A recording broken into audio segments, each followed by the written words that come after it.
radio for the masses. Headline edition, July 8, 1947. The Army Air Forces has announced that a flying disc has been found and is now in the possession of the Army. If the game is rigged, change the game. Game changer. I occasionally think how quickly our differences worldwide would vanish if we were facing an alien threat from outside this world. This is Fade to Black with your host, Jimmy Church, on the Game Changer Radio Network and KGRA, the Global Radio Alliance. I need your help to get to the year 1985. You're listening to Fade to Black with Jimmy Church on the Game Changer Network.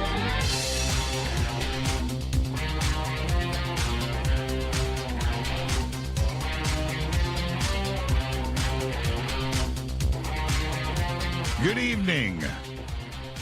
Fade to Black. Bespoke radio for the masses. Yeah. How you doing? How you doing? Yeah, let's do this.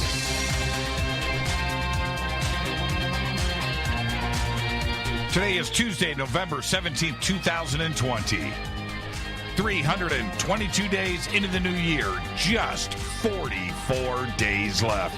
We are live from a bunker that is somewhere in the middle of beautiful downtown Burbank, California. And I would like to welcome everybody listening all around the world, all across the United States. Hither and thither, to and fro, back and forth, up and down, east and west, north and south, far and near. This is Fade to Black for KJCR, the Game Changer Network, and KGRA, the planet. I'm your host, Jimmy Church. What is cracking, everybody? How you doing? How you doing? All right. What a great week on the show. Absolutely incredible. Dave Schrader last night. Tonight, Rick Delano is here. First-time guest. Get ready for that. We're going to be talking about Rick's new film, and it's a hit. It's really good. It's called The End of Quantum Reality. Okay? Now, the links for the film and everything that you need to see are right there at jimmychurchradio.com. And you can go and click and find out how to go and see the movie. It's video on demand, so it's, I watched it on Amazon, and absolutely incredible film. I was telling Rick earlier today, I hope I don't repeat myself later on in the show, but film pops up. It's right there. It's a new release, and I'm reading the description. I'm like, what? Okay, here we go. And watched the film. Ended up watching it twice, but watching the film, and I want you to consider everything that I seem to repeat on the show over and over again.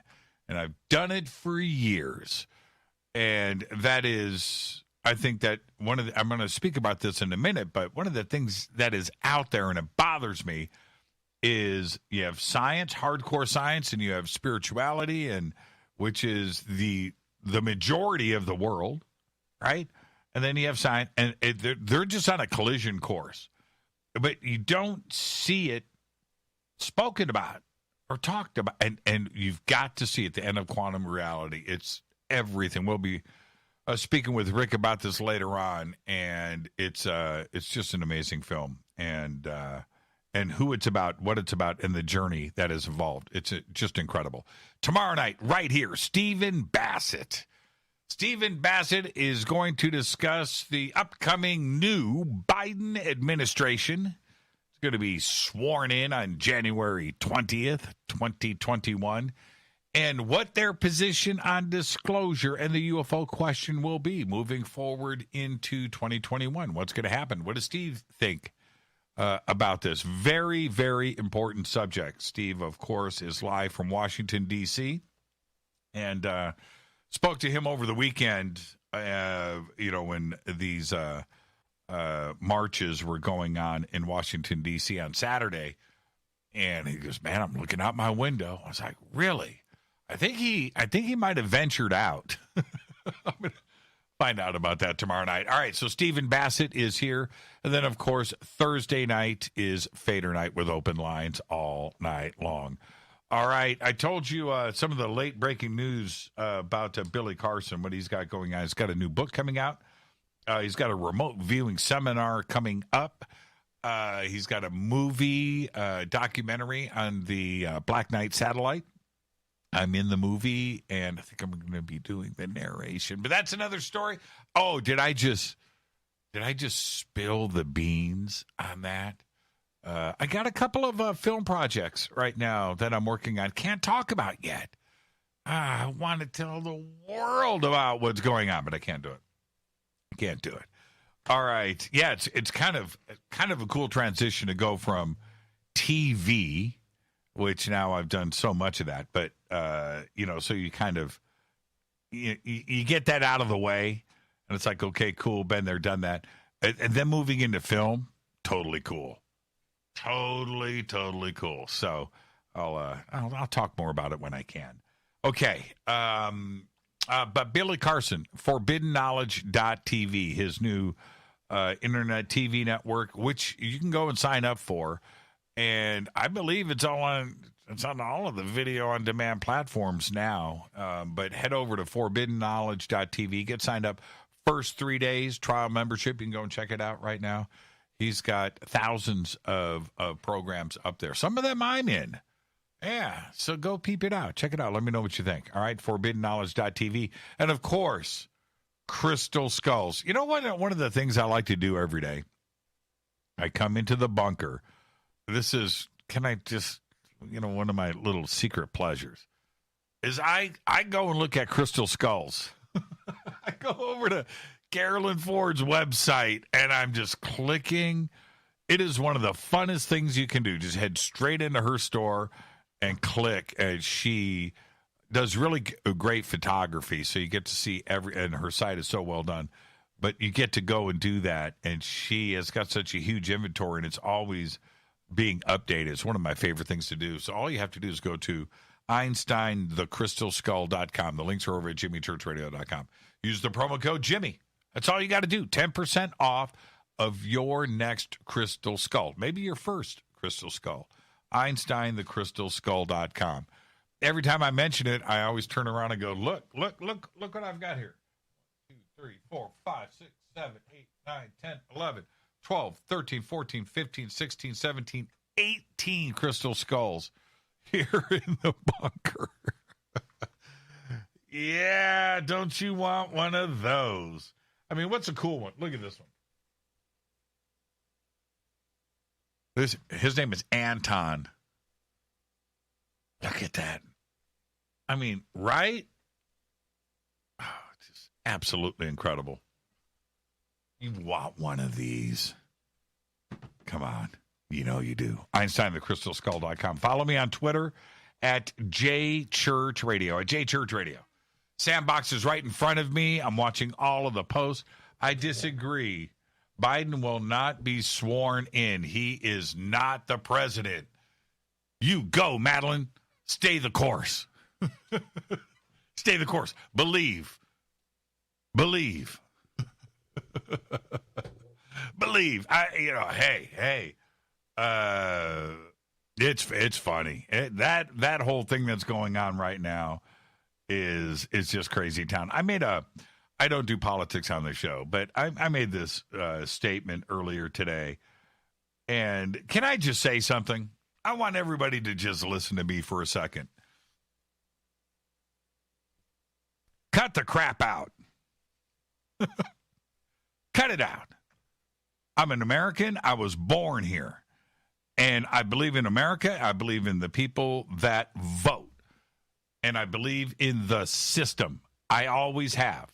And every 4 years, we go through this drama. Every 4 years. Somebody's bummed out. Oh, man, he's not my president. Oh, man, we lost. I can't stand. Right? We go through it every 4 years. Every 4 years. And every 4 years, and I've done this since I was a kid. I'm just like, okay, all right. So we're going to do this again in 4 more years? Okay. 4 more years of, in 4 more years, oh, man, are you kidding me? You're voting for are you kidding me? And we go through this over and over again. But you know what? We're all different. And in the end, we're all Americans. And every 4 years, we just accept it. That's what we do. So what? Going to go through it again in 4 more years. Quit stressing out. Who gives a crap? Man, I mean, think about everything that went down in 2016, right? We're still here. We're still here. You accept it and move on. Accept it and move on. 2020, accept it and move on. That's it. Oh, man, what are you going to do in 4 more years? 4 more years. You're going to run your life on this? Get over it. We're Americans first. Being different is what makes this country so great. Don't let anybody tell you it's us versus them, because that's somebody that's un-American. Wants to divide this country. What do you want to do? Burn this place down? Is that what you want? Stop it. Bunch of crap. Just done with it. I'm done with it. I am D-O-N-E done. All right? Am I clear? Fade or not? All right. Moving on. Let's go. I don't do politics on the show. I do conspiracy of politics, like that crazy video today of Lindsey Graham fist-bumping Kamala Harris. It's like, what? After all the smack talk from both of them. Right? After all that, they just walk by. What's up? Boop. He pats her on the back. And that should tell everybody out there, everybody on the right talking that smack, everybody on the left talking that smack. And really, that's what really goes on. It's what? They're both traitors? Oh, man. You got to love it. Okay. All right. Where am I at? Well, whomever it is, I hope they focus on the damn virus. Yeah, you're right about that, Tara. We got issues. We got issues. Unemployment, health, family. I was, you know what? Talking about a conspiracy. I did, I don't know, 15 years ago. 14 years ago, I went back to school for broadcast, news, sports, journalism. And I went back to school. It cost me a lot of money. And right now, okay, we have 2 daughters. One is still in college. One just graduated and is out there doing her thing now. Both are the same age. One is still in college. And let me tell you something. If I had a child right now that had a student loan, especially one that I signed on, I'm talking about the millions of families across this country, and you're signing off, $35,000 a year, $40,000 a year, $50,000 a year, whatever that number is, high interest rates, and your student, your daughter, your son hasn't been in college because of coronavirus, and those loans are coming due. Oh, no, it don't work that way. I'm not spending $30,000 a year for them to go online. It's like Phoenix University. God. Oh, is that what it's called? What was that? What's that online? You buy your diploma at college? Whatever it is. So something needs to be done about that. I want to hear somebody step up and go, okay, we recognize this. That's a conspiracy, man. That's a conspiracy. That is just breaking the law, stealing money. That's what that is. All right, moving on. Where am I at? Let's get to the breaking news. The world of minerals. Speaking of minerals, I'm talking about these things right here. The world of minerals just got as wild as the world of animals, because they do discover new stuff once in a while, and they just did. A research team led by crystallographer, there is such a thing, Stanislav Filatov at St. Petersburg University in Russia found a new entry into the world of minerals, and they are calling it Petrovite. The bright blue mineral, it's gorgeous, by the way. It's kind of like they're saying it's bright blue. I'm going like seafoam green, sky blue, like right in there. The images that I've seen are very, very cool. It comes from a volcanic landscape formed by major eruptions in the late 1970s and once again in the 2010s in the Kamchatka Peninsula of Russia. The mineral is named for another St. Petersburg University crystallographer. His name is Tomas Petrov. The team has just published a study on Petrovite in the Journal of Mineralogical Magazine. Say that 10 times. There you go. It's really cool. Maybe got to talk to Carolyn Ford. Get me a Petrovite. Hey, there it is right there. Look at that. See, am I wrong about the color? It's kind of like seafoam green. It's the color of that guitar right there. That's seafoam green. It's exactly the color. Yeah, it's not sky blue. It's seafoam green. I want one of those. I want a crystal skull. I got to talk to Carolyn Ford. Petrovite. All right. Where am I at? Let's see. Oh, I talked to Rita about this. We are shopping for telescopes right now. Don't want to spend a whole lot, couple of $100. No big deal. Just something to check out, because we're in the backyard, we're looking and we, just get something. Not going to spend a ton of money on it. But this week, you will be able to see 7 planets at various points in the sky at the same time. Venus and Mercury, I'm talking about in the same day. Venus and Mercury are bright enough to see in the mornings, while Mars, Jupiter, Neptune, and Saturn will be seen at night. And there is rumors that Uranus, say it as you will also be visible. All right. Now, Earth Sky, I use that website, published a guide to viewing all of the planets on their website. Let's get the show cracking. Happy birthday to today, Martin Scorsese. Today, 78. Man, too many great films. Just too many. That's it. Martin Scorsese, today, 78. Danny DeVito, today, 76. Get shorty. One Flew Over the Cuckoo's Nest. That's pretty good, too. Gordon Lightfoot today is 82. And today, so I had to go through my Gordon Lightfoot song list. If You Could Read My Mind, right? 1970. Sundown, huh? Right? Carefree Highway, Toe Tapper, Rainy Day People, that's right. And of course, The Wreck of the Edmund Fitzgerald. Happy birthday today, one of Canada's finest, Gordon Lightfoot. Good documentary out right now with Gordon. My dead guy's birthday today, Jeff Buckley. Seems like I do Jeff Buckley every year, but I have to. 1966 to 1997, died at the age of 30.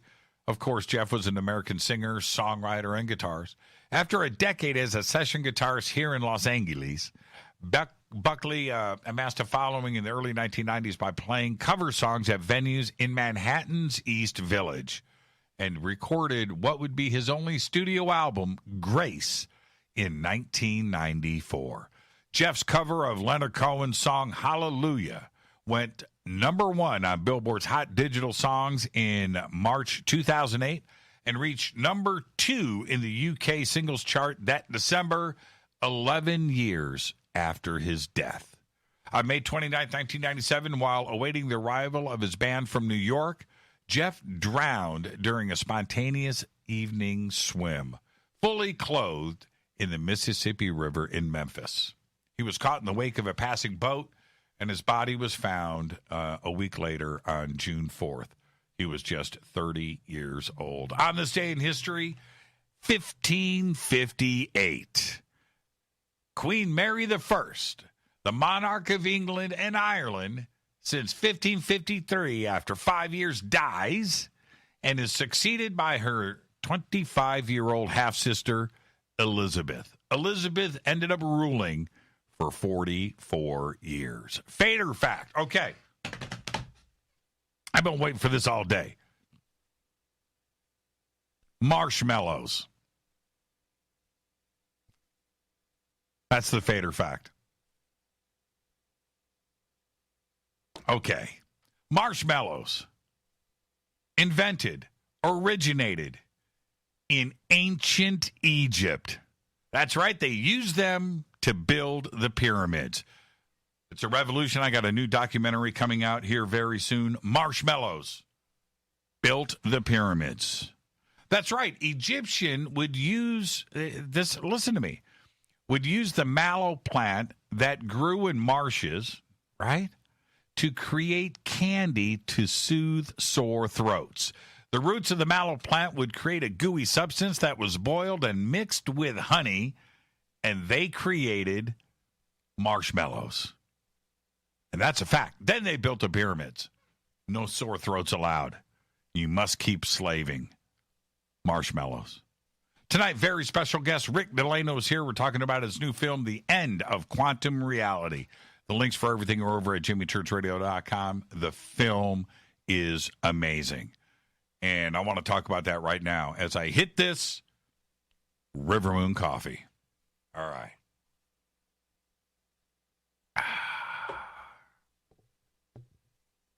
I want to go back to my comment last night that I've made many times on the show in the past, and that is, quoting myself, the most spiritual person in the world is the physicist when the plane is going down. End quote. Go ahead, quote me. It's a fact. Now, here's the thing. There is more to this statement than meets the eye. First off, science, to me, is one of the coolest things ever. Seriously. Pure, hardcore science. I love it. And then you have spirituality. In any form, to me, is also cool. All of it. I wonder and ponder the significance of it all. I do. It's absolutely the best. The two, if you think about it, although clearly defined by so many with a line in the sand drawn, the two totally exist side by side. And I don't have a problem with it. So, why do so many, the vast majority of scientists, absolutely quiver, shake, and are visibly negative when it comes to the question of spirituality and or consciousness? They freak out. Personally, I don't get it. It's so easy for me to understand both. And I see where they totally fit together. I get it. So if I can do it, why doesn't the scientific community have the same open mind? You see, Isaac Newton, case in point. One of the most undisputed geniuses in history, whose theories on gravity are not only in use today, are also some of the most quoted in science. Dude was one of the most spiritual and God-fearing men since the beginning of time. And nobody has an issue with it. I don't get it. You see, all of science is nothing more than a series of thinking outside the box. Presenting a theory, testing and proving, and then correcting it over and over again. And then correcting the over and overs. That's what it is. Science is a series of corrections. Real science is about thinking or dreaming about something crazy. Maybe it's groundbreaking. It's certainly different. And then trying to figure it out. That's it, right? Isn't the spiritual path one and the same thing? Simply stated, I can listen to a physicist, any physicist, I can listen to a physicist drone on for hours and hours about the multiverse and time travel and entanglement and gravity waves and extraterrestrial life and the Big Bang. Right? And they seem to have all the answers. And that's cool. And I love it. But when the question, the real question that is on everybody's mind comes up, right? Which is, okay, that's fine. But what is consciousness? Right? And they just shut down. And their answer is always the same. They'll, smug, great question. I don't know. But it's all probably chemistry. They can't explain how they are able to think, how to speak, how to laugh. And it's a bridge they just don't want to cross. Personally, I don't know why. I'll never forget. I've said this so many times, but it's true because I respect Sean Carroll. All right. Even when, he wrote me back and said, I'm just too busy to do this show. Get a hold of me in 6 months. 2 days later, he's on Rogan, whatever. But anyway, I'll never forget when Sean Carroll was asked the question, do you believe in ghosts or life after death? And his answer, quote, right? I don't have time for such things. I think about reality. I spend my days working on numbers and equations. And you see, his words were measured, almost too prepared. And it made me wonder if old Sean is laying awake at night in his bed, just head on the pillow going, what's it all about, Sean? He has to. He's too smart. Now, putting consciousness to the side for a moment, there's another piece to this puzzle that has to be discussed, and it is this.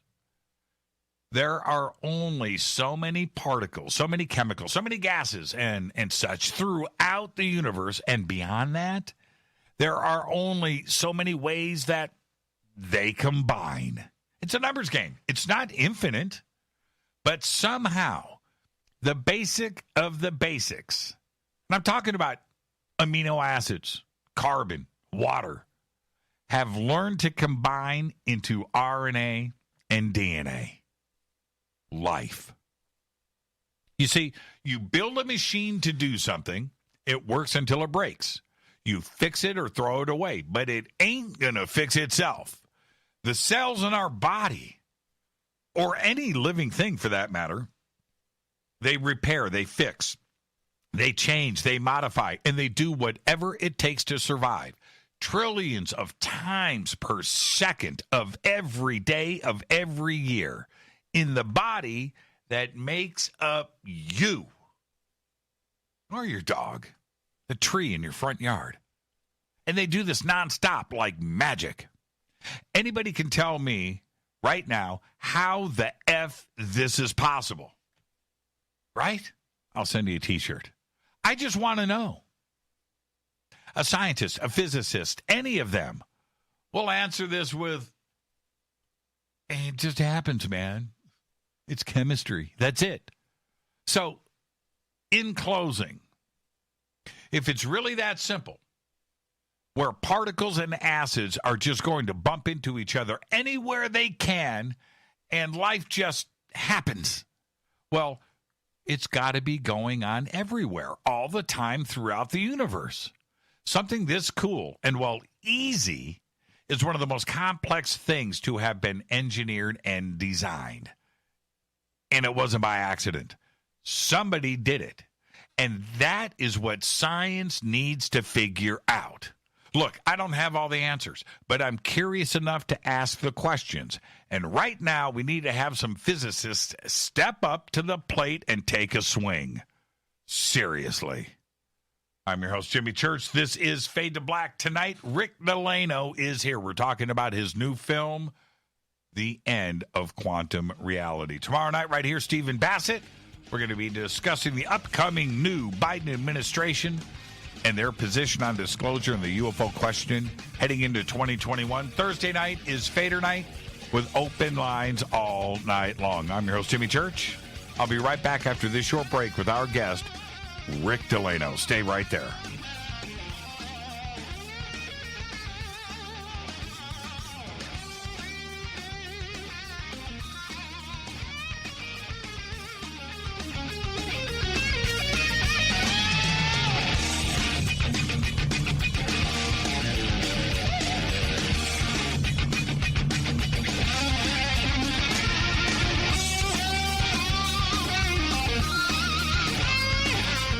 This is Nicole Church, daughter of you-know-who, and you're listening to Fade to Black on JimmyChurchRadio.com and the Game Changer Network. You're listening to Jimmy Church, Fade to Black. Fade to Black will now pause for alien identification. The station that talks the net. KGRA Radio. Introducing the Game Changer blend from River Moon Coffee that delivers a customized blend made specifically for the Fadernauts.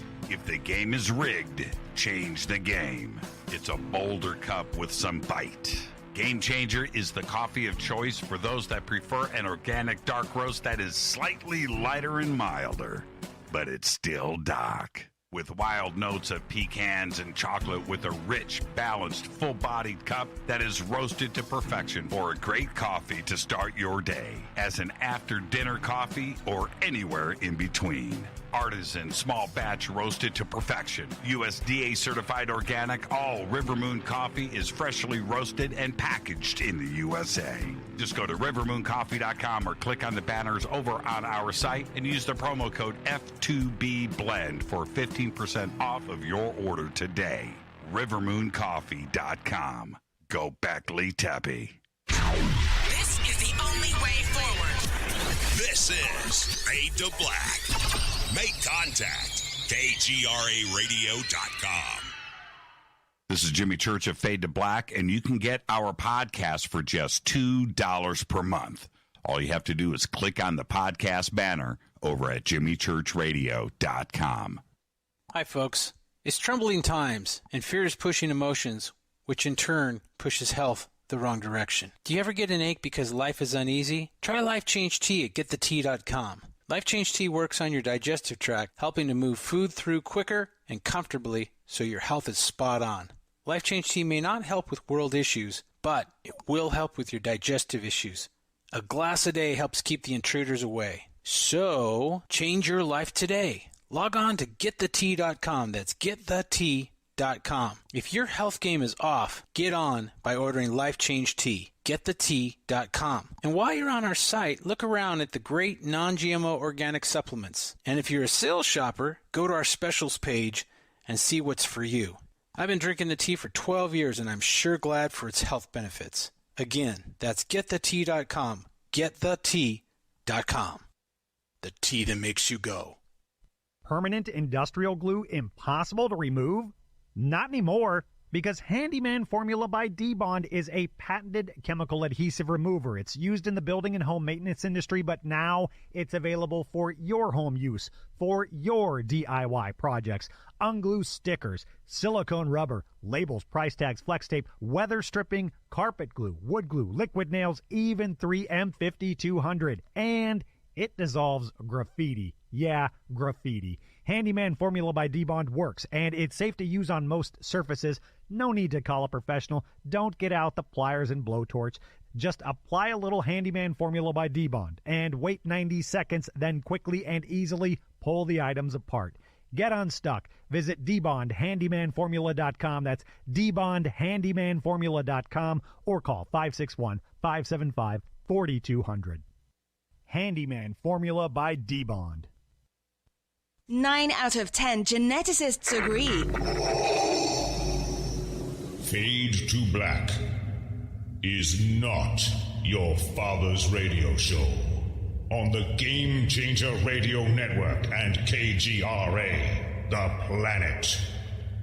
Hi, this is Rob Reiner from Anvil, and you're listening to JimmyChurchRadio.com. What's up? I'm Chris. What up? This is Kyle Manson. You're listening to Jimmy Church Radio.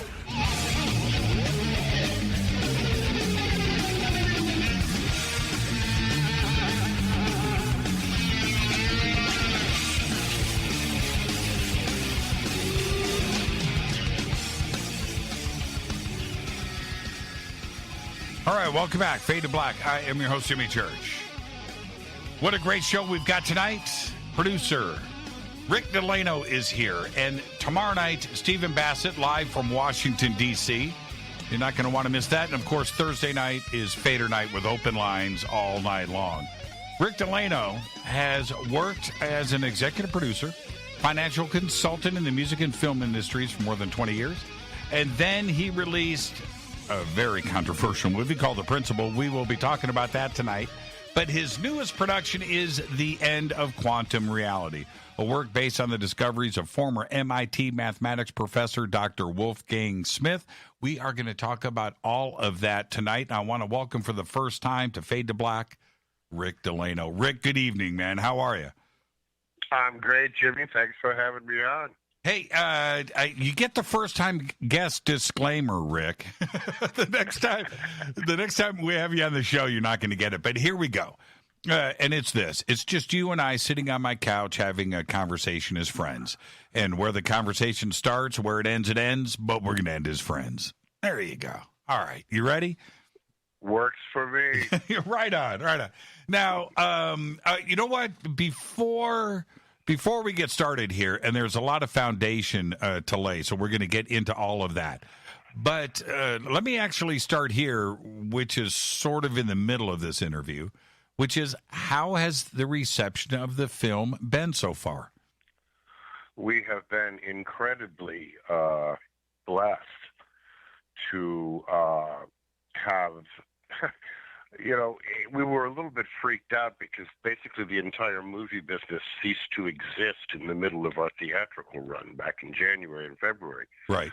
We had played about 15 cities. We had all kinds of new opportunities opening up, and then all of a sudden the movie business ceased to exist. And we didn't really know what kind of an effect that was going to have on our digital release, and we are just stunned. You know, this film has sold into over 60 countries around the world already. We have had just remarkable response to the film. We've basically been completely ignored by mainstream media. The couple of reviews we did get in mainstream papers were basically just contemptuous. Oh, these guys are a bunch of Catholics. You don't have to pay any attention to them. And in spite of that, we are just extremely gratified at the very wide distribution the film continues to be receiving through both video on demand and our own website for DVDs. It's been remarkable. Now, it's so funny for you to say something like Catholics, because if somebody says something like that and it was seriously there, they didn't watch the film. Right. I think it is a very safe bet that neither the LA Times nor the Hollywood Reporter actually watched the film. As a matter of fact, they more or less admit it. You know, they said, you know, we couldn't make couldn't make head nor tails out of this, but we went to the website and looked. They talk about how this film was made for the glory of God, so we can ignore it. Right. And, you know. Right. Well,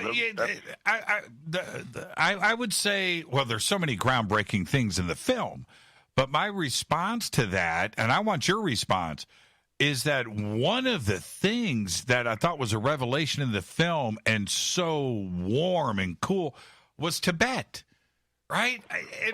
What does that have to do with the Vatican? Somebody connect the dots for me. This is what's so remarkable about Wolfgang. I mean, when I first started to really get to know Wolfgang, and I realized what a remarkable man this is. I mean, here is a guy who was accepted into Cornell at 14 years of age. By the time he was 18, he had graduated with majors in mathematics, physics, and philosophy. He had a master's degree in quantum mechanics from Purdue by the time he was 20, and then he took off to India. And never intended to come back, by the way. It was never his intention to come back. He's such a remarkable man. You know, he said, I wanted to climb this ladder that I knew I could only find in the remnants of the ancient Vedantic traditions still to be found deep in the Himalayas. I never intended to come back. And I said, well, why did you? And he smiles and he says, because I wasn't good enough. I couldn't climb that ladder. But nevertheless, I came back an entirely changed man. And this is such a remarkable man. He not only completely swims to the deep water of the most advanced Western science, mathematics, philosophy, he has also made direct living contact with the most ancient wisdom schools of mankind that at that time were still to be found. You had to go way up into the Himalayas to find them, but they were still there. And he contacted these people, and he swears to me up and down that what he received over there is something he never could have received anywhere else. Right. And that his entire subsequent course of his studies, of his life, of his writing, were deeply influenced by this experience and encounter with the ancient traditions of the Hindu tradition. Yeah, don't you feel that? And again, we're getting ahead of our skis, but I love the conversation.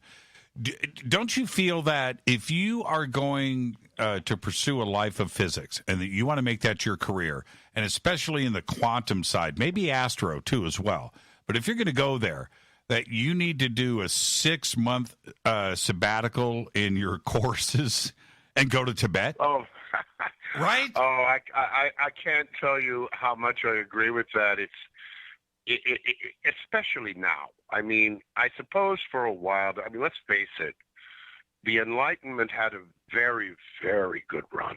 I mean, golly, for 300 years, it really was possible to believe that these guys had found the magic key. As we talk in the film, what Newton accomplished was so astonishing, so overwhelming in its power and persuasiveness, that it's perfectly reasonable to have a little sympathy for the inheritors of that tradition when they basically started to look at every other way of knowing as something sort of contemptuous. You know, I remember in my first film, Lawrence Krauss said, you know, philosophy was useful back before we had physical science. But now that we have physical science, philosophy is obsolete. And that arrogance is so That's the best profound. That's the best Lawrence Krauss impersonation I've ever heard. Well, I spent thousands of hours listening to Lawrence me when too. I was editing the film.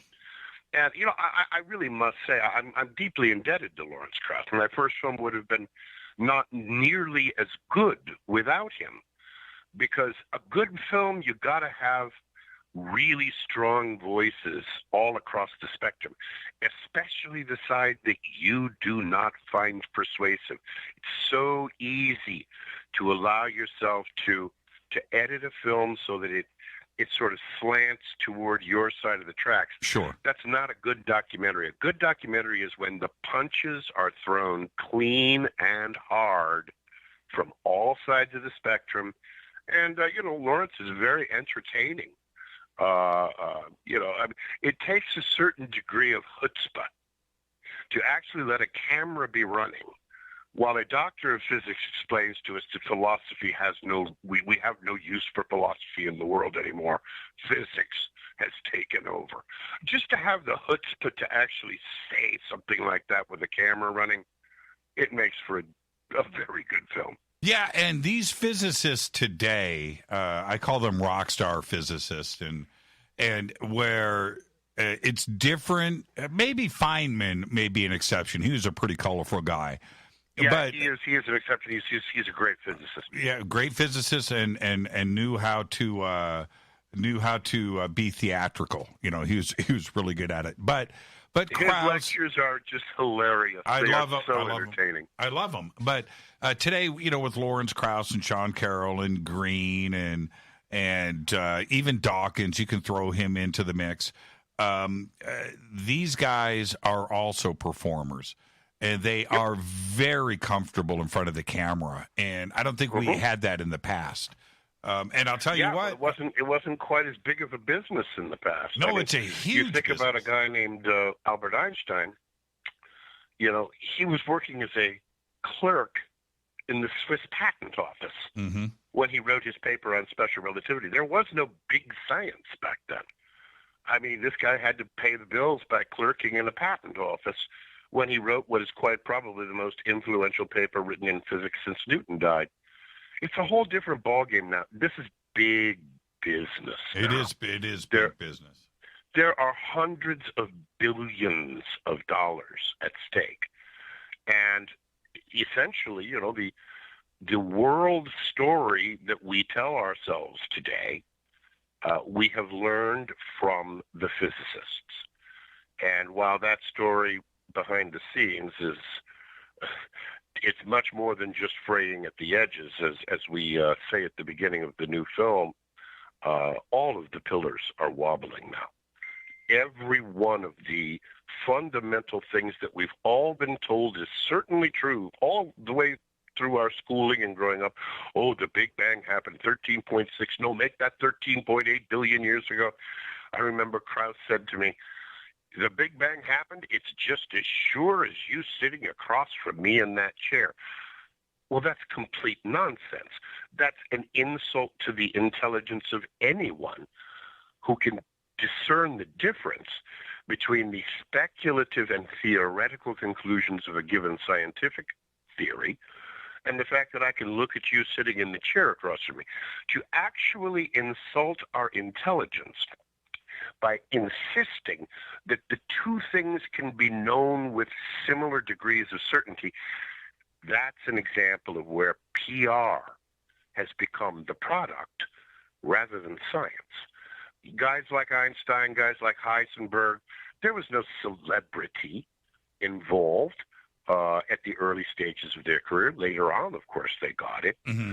But the entire scientific enterprise now is such big business, has such immense power both financially and culturally, that there is an entire division of public relations, Neil deGrasse Tyson, the guys you mentioned, whose real job, whose real function is to be a talking head on your TV set, assuring you that we have it all figured out. Right, supporting their dogma.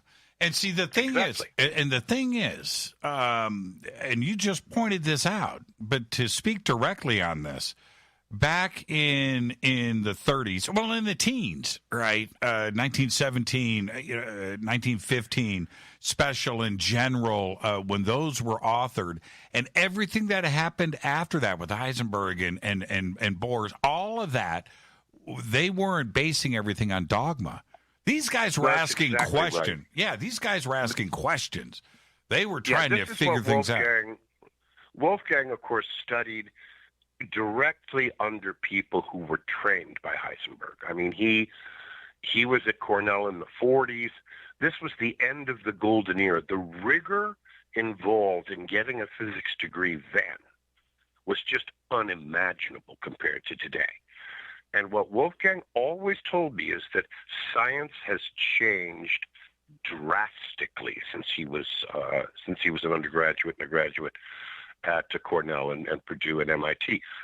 That the degree of rigor that was required under his professors is simply unimaginable compared to the essentially PR operations that we see just very powerfully spread and supported across the popular science press today.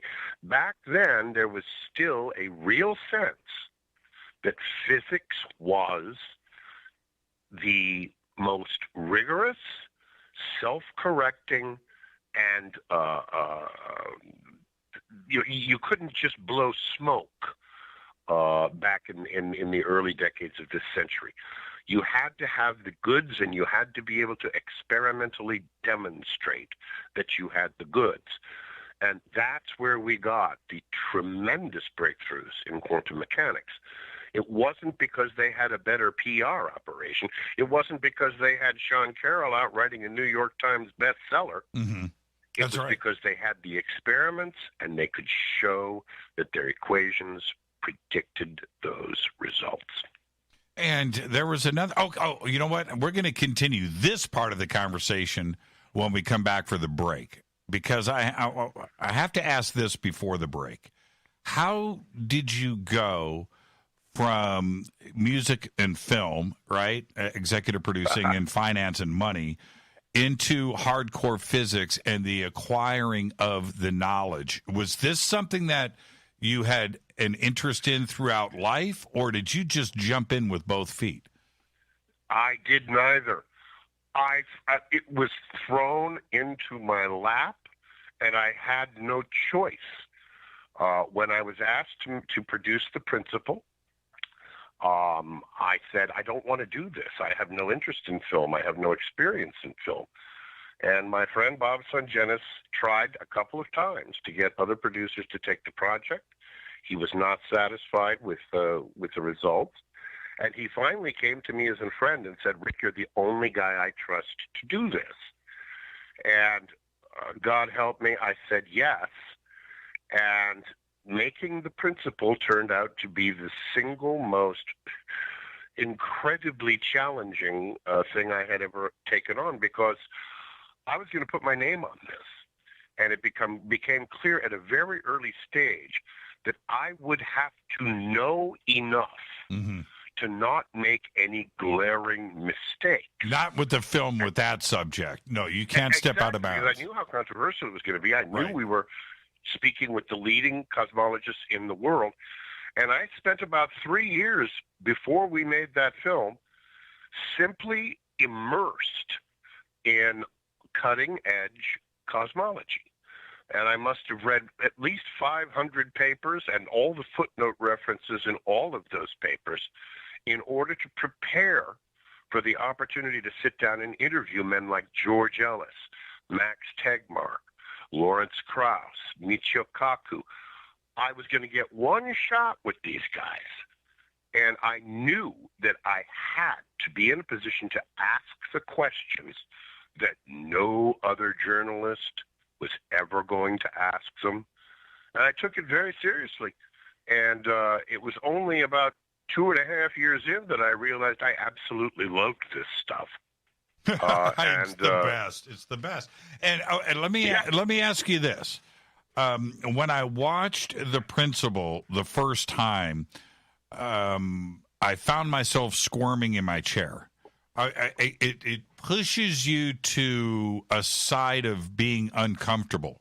It does. That's the job of the film. Well, you know, when I started producing documentaries, I took as my guiding principle that a good documentary film exists for one fundamental reason, and that reason is this: a good documentary film will afflict the comfortable and comfort the afflicted. That's right. That's all I ever try to do. Well, you pulled it off in The Principal. I mean, I'm going to tell the audience, earlier today I told Rick, I said, look, I didn't really agree with much of The Principal, but it made me think, right? It really made me think. And and just like anything else, I don't want to agree with everything, Rick. What's the challenge in that? Right? Bravo, man. I mean, there's so much prepackaged, lead you around by the nose out there. To me, the most important thing we need to recover as a culture is the ability to think for ourselves and learn how to think better for ourselves. And, just as a documentary filmmaker, I want the tension. I want there to be very strong conflicts. And I want each of those arguments to be very, very persuasive. Mm-hmm. And if nothing else, I hope that I will do just what you said. I hope that I will give you something to think about. And let me ask you this. We've got 3 minutes before the break. Okay, so take your time. But out of everybody, and that includes Wolfgang, tell me that Max Tegmark was as cool as I think he is. Oh, Max was the absolute star of The Principal. Hands down, no doubt about it. It's funny.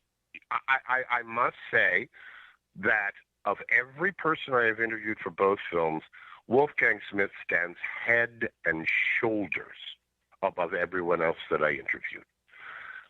George Ellis was the smartest person I interviewed for The Principal. Sure. But in terms of Who did the camera just absolutely love? Who brightened up the screen every time he was on it? Who left us absolutely jolted every time he appeared on screen? That would be Max Tegmark, hands down. Yeah, I totally agree. And there are a couple of physicists out there. Now, of course, Wolfgang is unique unto himself for his own reasons, and we'll start to get into that after the break.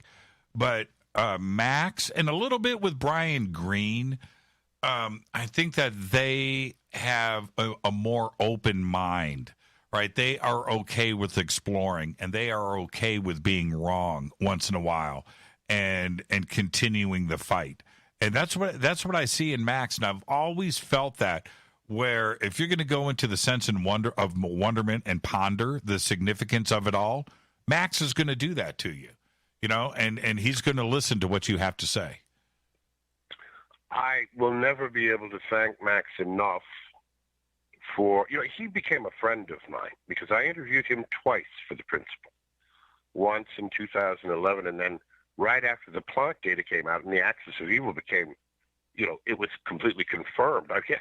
You have to understand, when I made The Principal, I bet the film on the fact that Planck would confirm this amazing axis across the cosmos. Mm-hmm.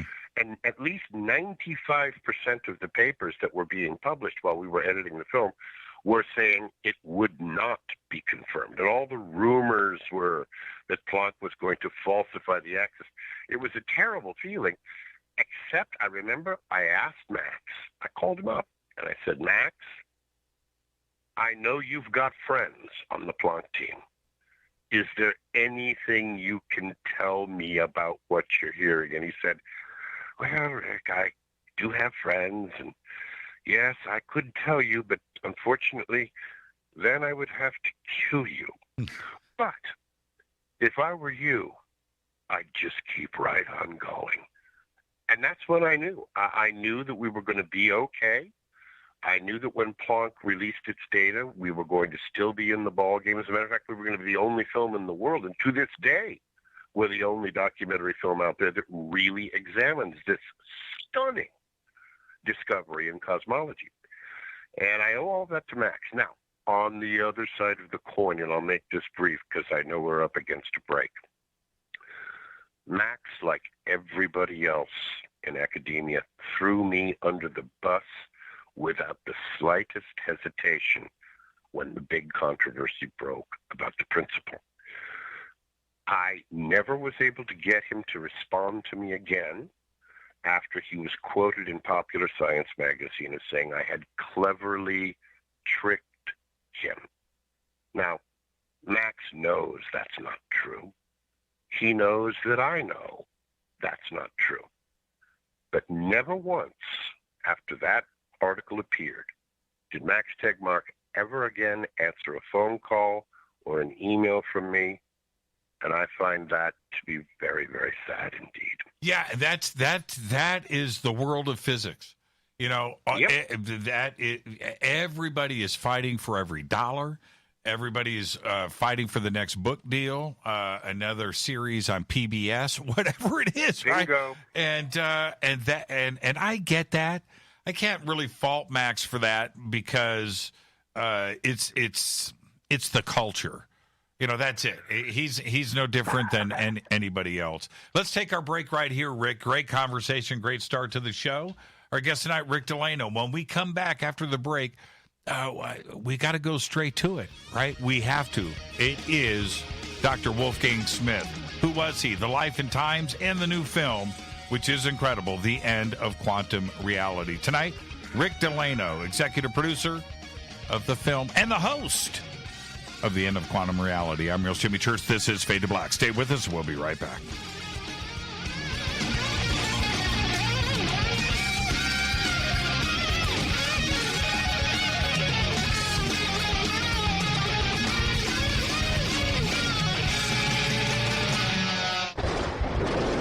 This is Fade to Black with Jimmy Church on the Game Changer Radio Network and KGRA, the Global Radio Alliance. This is KGRA Digital Broadcasting Station. Salt Lake City, Utah. Van Buren, Arkansas.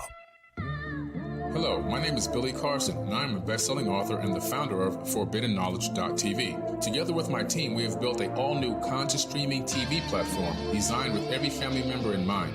If you have ever wanted to travel the world and attend lectures and workshops from your favorite speakers but weren't able to, look no further. ForbiddenKnowledge.tv. There are dozens of workshops and lectures from speakers you know and love. We have also included amazing categories to assure that your consciousness is entertained and elevating on a daily basis. Amazing interviews, ancient history, ascension knowledge, wisdom teachings, documentaries, conspiracies, mysteries, health and fitness, conscious cooking, meditations, finance, yoga, and so much more. To start your free trial on any mobile device or computer, surf to ForbiddenKnowledge.tv. That's Forbidden Knowledge with the number 4, ForbiddenKnowledge.tv. Again, visit ForbiddenKnowledge.tv today.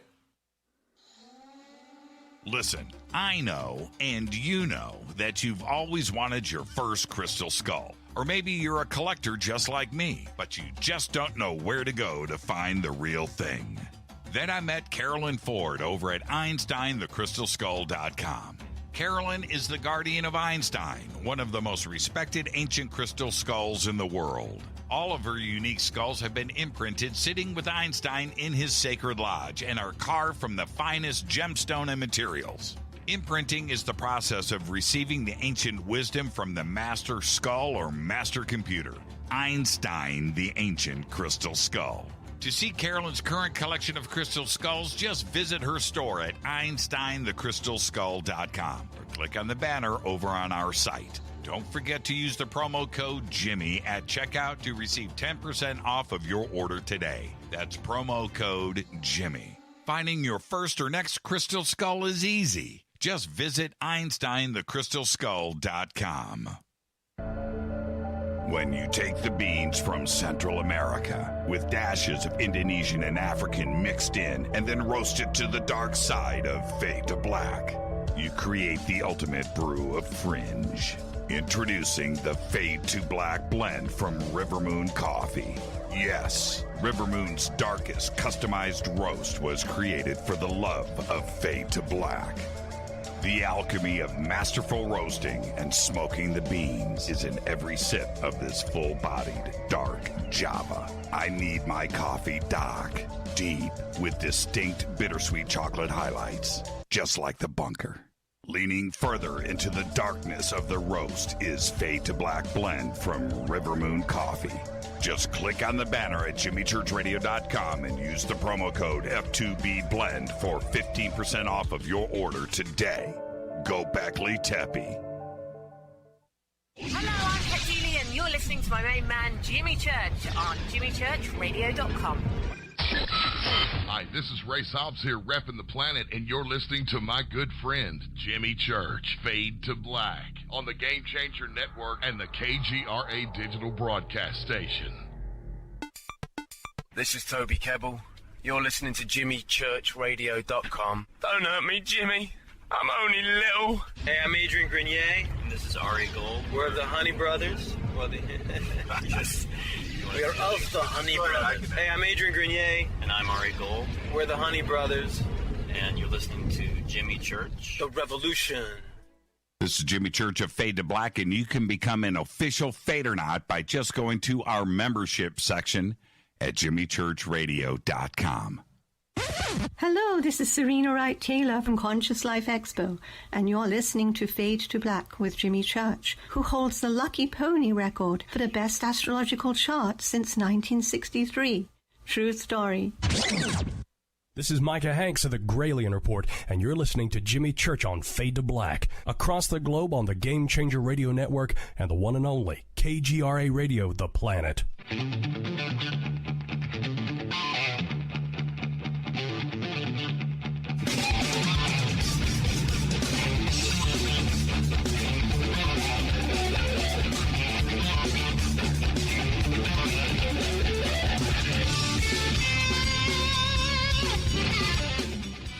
All right, welcome back. Fade to Black. I'm your host, Jimmy Church. Tonight, Rick Delano is here. It's going to be a great conversation.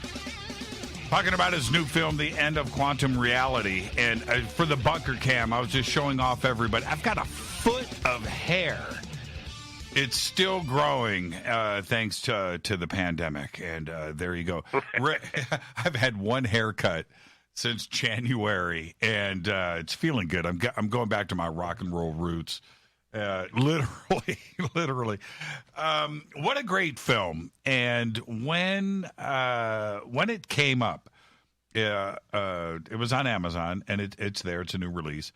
And I click on the description, and when it comes to film, I love science fiction and all of that. You know, that's cool. But my heart longs for black and white, pragmatic documentaries. Just give me the knowledge. I want to learn something, right?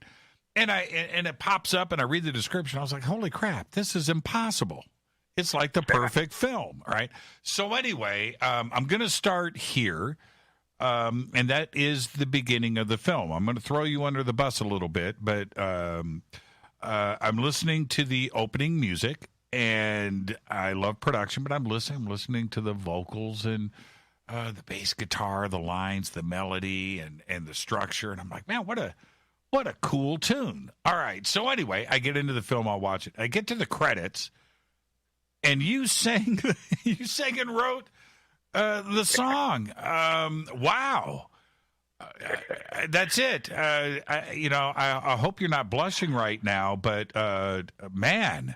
And I want everybody to know when you go and watch the film, that's Rick at the beginning of the film. Love the lyrics, by the way. You got everybody in there. You got Einstein. Listen, we got Einstein. We got Solzhenitsyn. It's really funny you mentioned that, Jimmy. I always, the bottom line is it's really true. We realized pretty early on in editing that we really needed an original score for this thing. Right. And there's this guy out there who was willing to do it for a really, really, really good price, and that was me. It's perfect, and well done. Nobody, unless they last to the credits, they're not going to know that, right? And I thought, as I was listening to it, I thought this is like a hit song that I missed somewhere. And then I started listening to the lyrics, and I went, no, this is written for the film. Okay, so I wanted to make sure in the end that I could find out who that artist was so I could have him on the show. And I pulled that one off. But, okay, so let's get back into this. One of the things that not only is discussed a lot on this show, but every physicist I have watched, just like you, right? I've watched all the presentations going back decades. I've watched all of the online courses. I've read all the books. I've listened to all of the interviews. And everybody gets into Schrodinger's cat, which ends up, for most people, confusing them, right? Just the concept alone is crazy.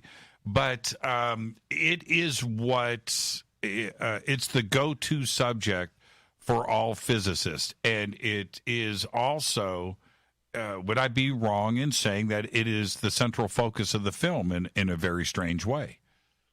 Well, you would be absolutely right. Schrodinger's cat was just Erwin Schrödinger's way of trying to make it possible for the average person to understand the complete perplexity that the physicists were facing when they discovered quantum mechanics. Because, and this is, I hope I can get this across to your audience, because this is the whole ball game. This is why quantum mechanics remains to this day essentially impossible for anyone to believe. The only reason anyone believes it is because it works perfectly. Our phones, our computers, our entire world works because quantum mechanics is the most accurate physical theory in the history of humanity. But what it tells us about the nature of reality is so shocking that 100 years further in, the physicists are utterly, literally being driven insane by the implications. So Schrodinger said, how can I get this across to people? And he thought of this idea. Okay, if we assume that physics has been correct over the past 400 years in its fundamental assumption that we call reductionism. Reductionism is the fundamental magic bullet that has led to the scientific revolution. And reductionism is just this. It is the idea that if you take any object in the world and break it down to its smallest possible parts, and you discover the laws governing those smallest possible parts, you will have described every larger object composed of those parts. This is reductionism. This is the idea that what physics is all about is getting down to the bottom of the world, getting down to these fundamental particles, as they call them, and discovering the laws that govern their behavior. Theoretically, if you can do that, you will be able in turn to describe all of the behavior of larger objects in the world. And this worked beautifully all the way through the Newtonian revolution. Even Einstein is essentially compatible with this idea of a reduction down to the simplest possible components of reality. Quantum mechanics blows reductionism into tiny little smithereens. It is the end of the attempt to explain the world by getting down to the bottom of the world, defining these fundamental particles, and deriving the rest of reality from them. And here's why. Let's assume, for the sake of argument, that reductionism is true, that a cat, for example, is fundamentally nothing other than a collection of quantum particles. That's what a cat is. If we assume that to be true, then, of course, quantum mechanics will apply with all of the magnificent accuracy that it has been shown to apply to electrons and subatomic particles. It will apply just as accurately to a collection of those particles, like a cat. Okay, if we assume that to be true, then we take a cat and we put that cat in a box so that it cannot be observed or measured. If it cannot be observed or measured, and it is just a collection of quantum particles, then guess what? Schrodinger's wave equation will describe that cat perfectly, to such degrees of accuracy that no physical theory has ever even come close. So, Schrodinger continues. If we take this cat and put it in the box so that it cannot be observed or measured, we know that cat is described by a wave function.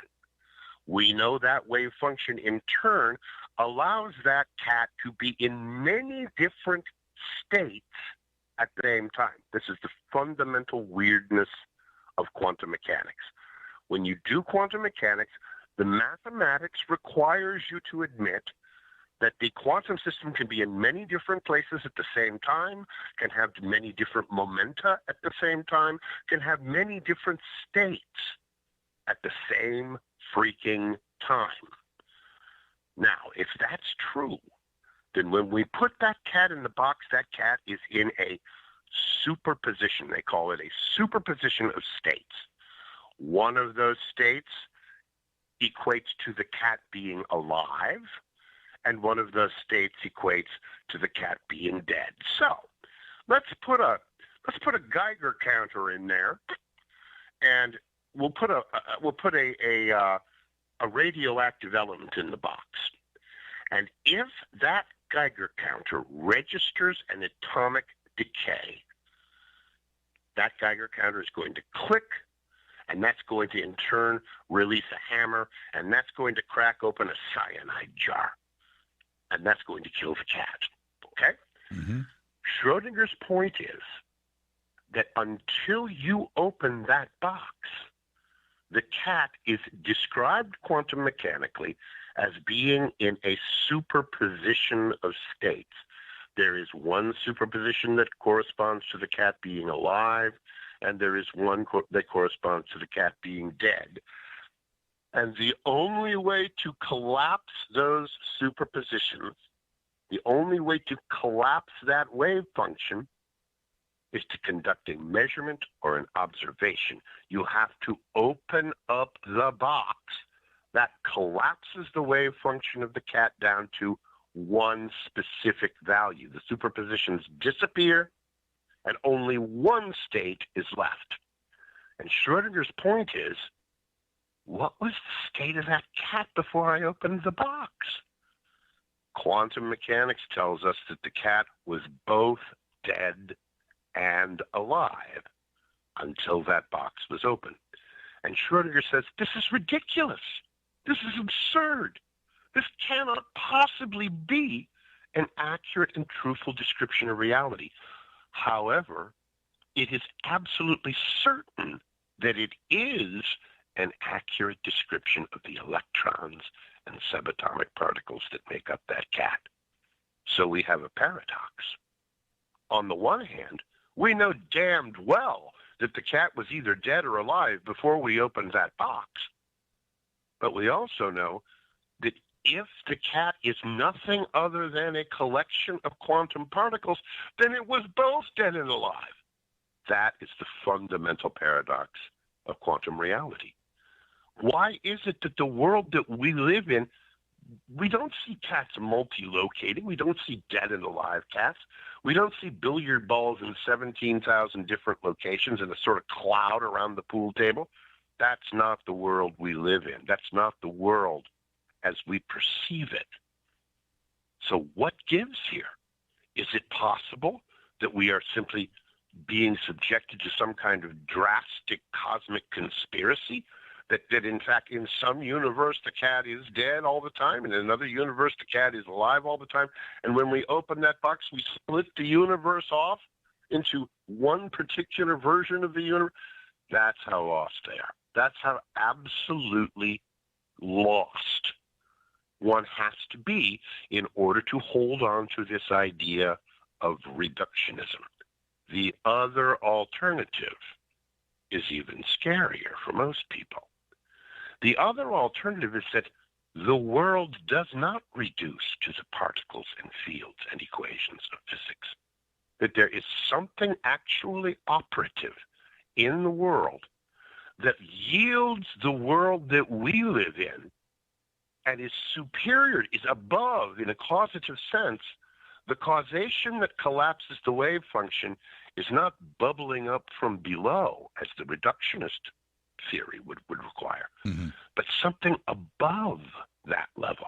There's causation emanating from above the level of quantum mechanics that collapses the wave function and yields the world in which every cat is either dead or alive. So the question is real simple. Is reality quantum in nature, or is reality not quantum in nature? And I must say, this question is of such profound importance. It is it will determine the future to a far greater extent than Copernicus changed the future with his heliocentric theory. That changed the entire picture of the world.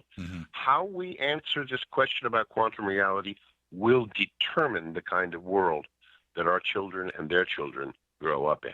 Do the physicists and the quantum mechanics side of things, do they wield too much power? And before you answer before you answer that, though, and I'm talking about the status quo, the average person, right? I can't interpret the algorithms. I can't interpret the math. We depend on the physicist in these equations to represent those to us in theatrics, right? To explain what these numbers and symbols mean. We don't know. Do they wield That's too right. much power because of that? They absolutely do. It's analogous, I think, to look at the world that we had before the Enlightenment. The magic box in that world was the Catholic magisterium. Mm-hmm. The Catholic Church was in possession of oracular knowledge direct from God, and any question that impinged upon the Catholic faith would be infallibly expostulated, punishable, by the church, right? And the world would operate based on that. In other words, that's where we went for our answers. Right. Now, my question to you is, did they have too much power? Well, I can certainly think of several people who would probably argue that, in fact, they did. I think Galileo would have something to say about that. I think he would, and certainly Bruno. Poor Bruno. Toasted. Galileo actually got off pretty easy. I mean, he lived in luxury apartments for a few years. Bruno burned. Yes, he got toasted. Yes. And so here's the thing. Now, I have looked at this very carefully, and I have my own very deep conclusions on this, which I rigorously try to separate from any of the work that I do right here and right now. Because at the end of the day, I have no right to insist that you, Jimmy, believe what I believe because I tell you I'm sure I'm right about it. I can be as convinced as possible that I am right. The problem comes when I try to say, Jimmy, for your own good now, I'm going to have to ask you to sign this piece of paper. Unfortunately, we no longer live in a world where that's possible. And the reaction against that was precisely Enlightenment science. And the scientists said we will no longer accept on authority answers to questions which we propose can be better answered by experimental test. That is the most radical idea since the Gospels. And the simplest. And the simplest. Yeah. Right? And here's the irony, Jimmy. The pendulum has swung all the way over to the other extreme. Our miracles come from laboratories. Our oracles are the scientists. And what have they done? Well, quite predictably, what they have done is they have created for themselves a monumental propaganda apparatus to make sure nobody questions them, especially on fundamental issues. Issues like, where does the universe come from? Right. How does the universe operate? These are questions which have become the province of the Enlightenment Research Project. And here's the dirty little secret. And it's not so much of a secret. For most people, it still is. But I can tell you for sure that the world story that the Enlightenment has with fanatical brilliance developed over the past 4 centuries has failed. It has fallen apart. It no longer coheres. We do not have in the materialist, reductionist, scientific enterprise a coherent explanation for any of the questions that we have entrusted this research program to give us the answers to. I'll give you an example. I would say that at least 90% of the people listening to my voice right now were taught in school that there was this thing called the Big Bang, and it happened, well, when it happened, it changes every time they send up a new satellite, the amount of years changes, but it's the order of magnitude stays about the same. Something around 13.6, 13.8 billion years ago, this thing called the Big Bang happened.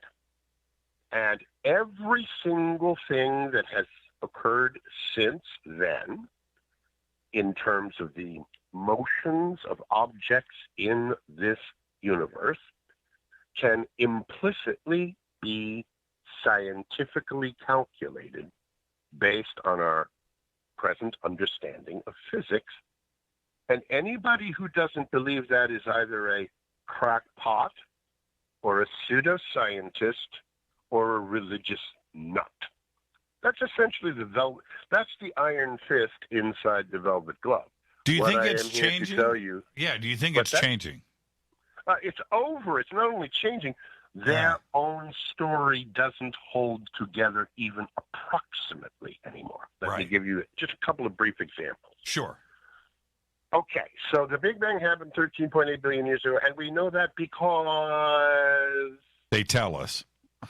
Yeah, well, because it has to have been 13.8, because that's how long it would take for the primeval singularity to reach the point where we would see a universe that looks like this one. Oh, well, that's very impressive. How do you know that? Well, we have Einstein's theory of gravitation, general relativity. Oh, well, wait a minute. You're telling me that Einstein's theory of gravitation predicts the sky that we observe? Well, not exactly. We're a little bit off. We need to add a couple of things in. Oh, really? Like what? Well, we need to add in some missing matter because we're a little bit off. We can't quite get the gravitational formulas to work based on the matter we see in our telescopes. Oh, so how much are you off? 1%? 2%? Well, it's a little more than that. Well, how much more? Well, frankly, we're off by 95.9%. What? Are you kidding me? You have to add in 95.9% of the mass and energy of the universe. Of everything. Of everything. In order to make Einstein's equations work? Yes. And they're only at that point now, right? And they're at that point now, and there's one other thing. We're up against a break. I've only got 30 seconds. But if we go back to when Einstein was here, right, Southern California, Mount Wilson, up there with Hubble. Oh, yeah, I've been to that. I've sat in the chair he sat in. And Einstein didn't believe it until he looked in that telescope and started to see what Hubble was seeing and measuring. And even Einstein, he thought everything was static up to that point. That's exactly right. That's right. That's exactly right. And it took. It was Hubble blew the entire. He blew his own mind. Hubble was the one who saw all of these redshifts everywhere he looked in the sky, and he was smart enough to realize, okay, if everything that I can see in all directions is moving away from me faster, what does that tell us about where I am in relation to all that stuff? It was an incredible. Tells me, yeah, go ahead. It tells me that I am directly in the freaking center of all that stuff. And this freaked him out so bad. In his book, of The Observational Approach to Cosmology, he literally has sort of a nervous breakdown trying to say, this is intolerable. We have to find some way to explain this.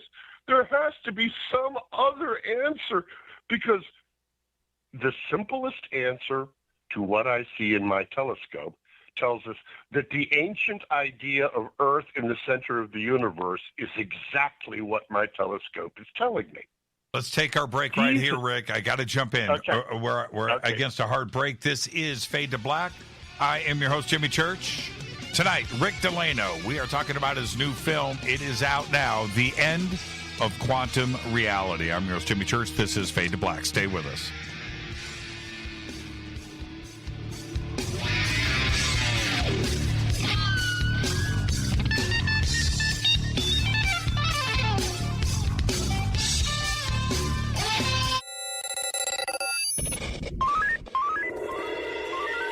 Way out here, we listen to Jimmy Church. You're listening to Fade to Black. All Always on the edge of the hottest alternative talk. Jimmy Church with Fade to Black. KGRARadio.com. ¿Qué tal, mis amigos? Yo soy Mario Carson, el tiburón, y los invito para que escuchen a mi buen amigo Jimmy Church Radio. ¡Claro que sí! Do you want to be an official Fadernaut? Of course you do. This is Jimmy Church of Fade to Black. Just go to our membership section at jimmychurchradio.com. Old New England Soap is committed to producing the highest quality organic and goat milk soaps available anywhere. We take pride in using the purest ingredients and avoiding the typical shortcuts used by other soap makers. Because goat milk is what feeds your skin, we have formulated our soap to use the maximum amount of goat milk possible, 38%, more than double any other brand. Not because it's easy, but because our soap is always better. We are proud to offer you what we consider to be truly premium quality handmade soaps. What's more, our soap does not contain GMO ingredients, pesticides, sulfates, dyes, artificial colors, alcohol, or petroleum products. Try our new shampoo bar and pooch soap, and be sure to see all of the great scented Woodwick soy candles that burn soot-free for up to 100 hours. Right now, save 15% on your order and get free shipping on orders over $45. Buy now at oldnesoap.com. That's oldnesoap.com. Not available in stores. oldnesoap.com.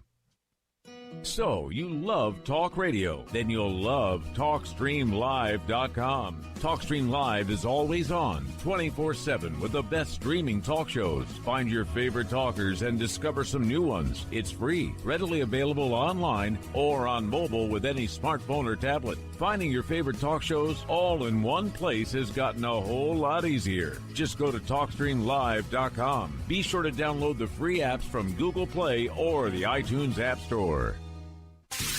You listen to us, and we listen to you. And so does the CIA. KGRARadio.com. Telepath is a weekly digital newsletter filled with the latest paranormal news, trending topics, and fresh articles from some of the most popular critical thinkers in the community today. Stay informed on your favorite paranormal podcasts and live streaming talk shows. Interact with the Telepath and upload your paranormal story or pics. It could be featured in an upcoming edition. Sign up right now for the free Telepath newsletter at paranormal.radio. That's paranormal.radio. Including the network you're listening to right now, the Paranormal Radio app, free in Google Play and the iOS App Store. You are listening to Fade to Black with Jimmy Church on the Game Changer Network. Oi, oi, I'm Reese Evans. You're listening to Jimmy Church. This is Revolution. The revolution will not be televised. The revolution is on radio. Ciao.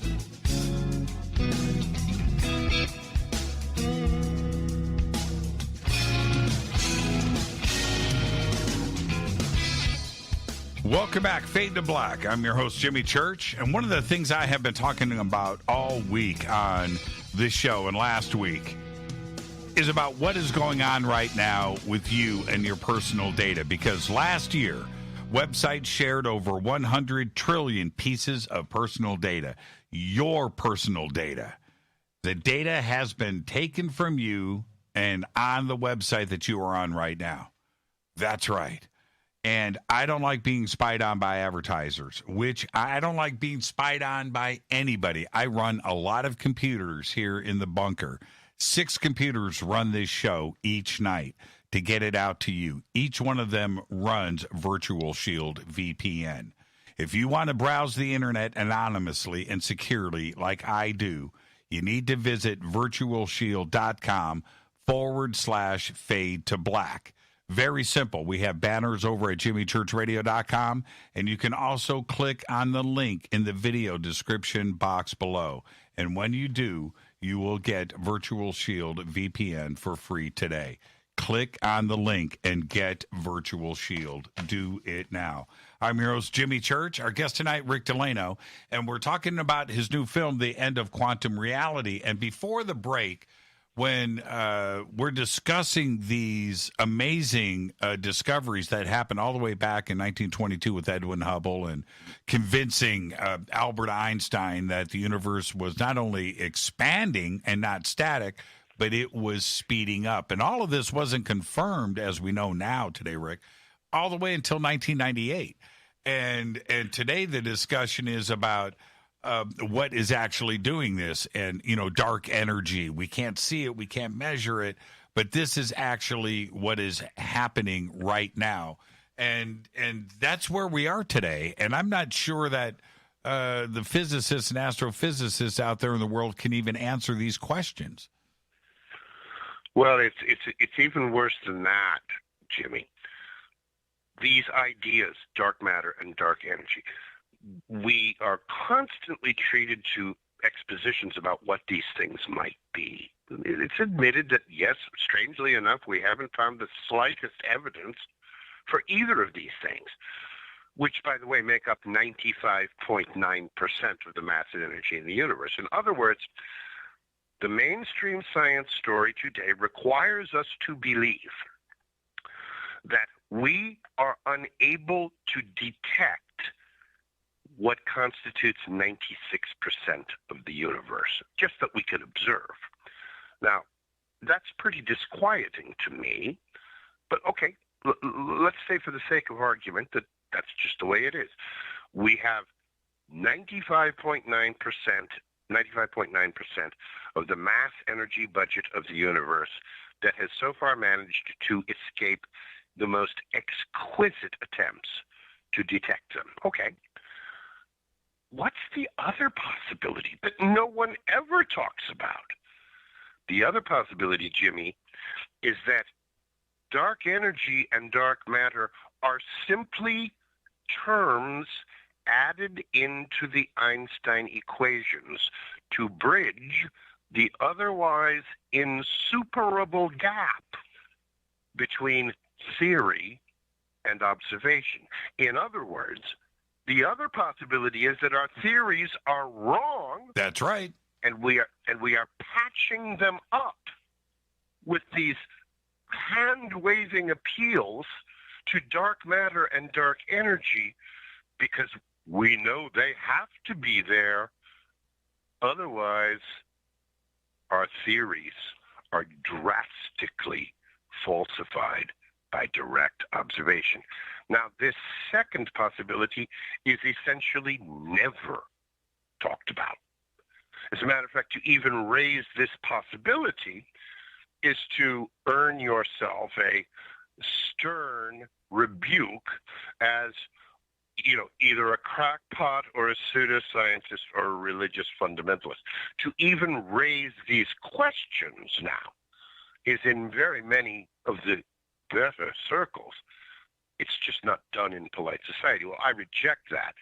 After many years of looking at this, both in the principle and then even more so with Wolfgang Smith in the new film, I consider it to be much more than merely possible that what we are really seeing in the cutting edge developments of both cosmology and particle physics is a clear sign that we have reached a dead end, that the Enlightenment scientific research program has reached its reductio ad absurdum, that in order to maintain their theories now, we must postulate, wave our hands, and bring into existence 95.9% of the mass energy budget of the universe.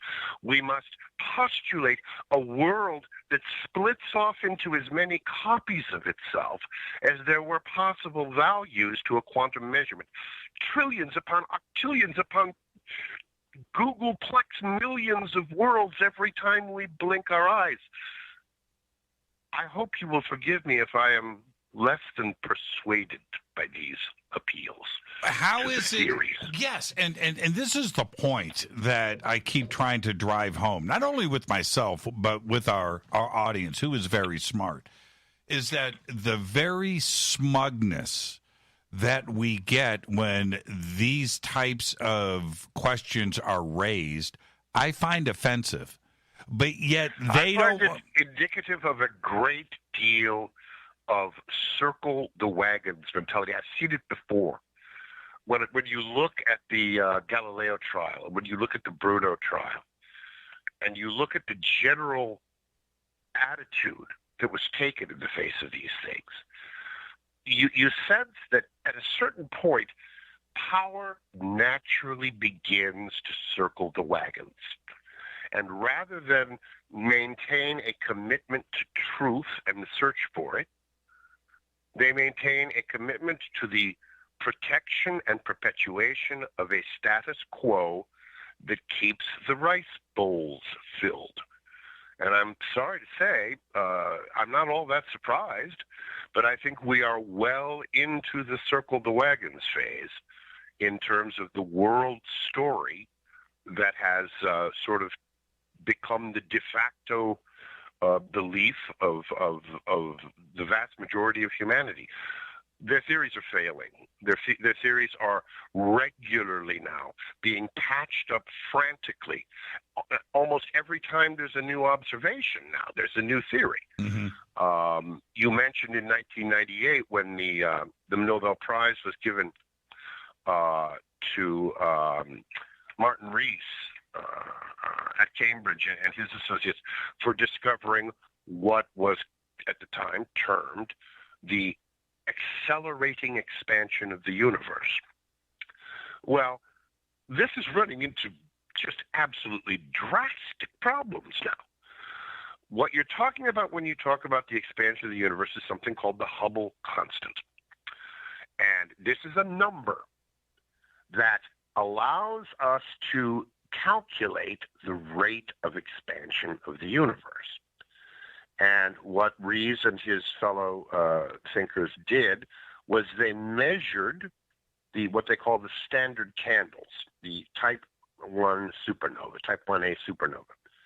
And they determined from these observations that not only was the universe expanding, which had been accepted back when Hubble and Einstein sat down up on top of Mount Wilson, but completely shockingly, it's accelerating in its expansion. That's a real problem.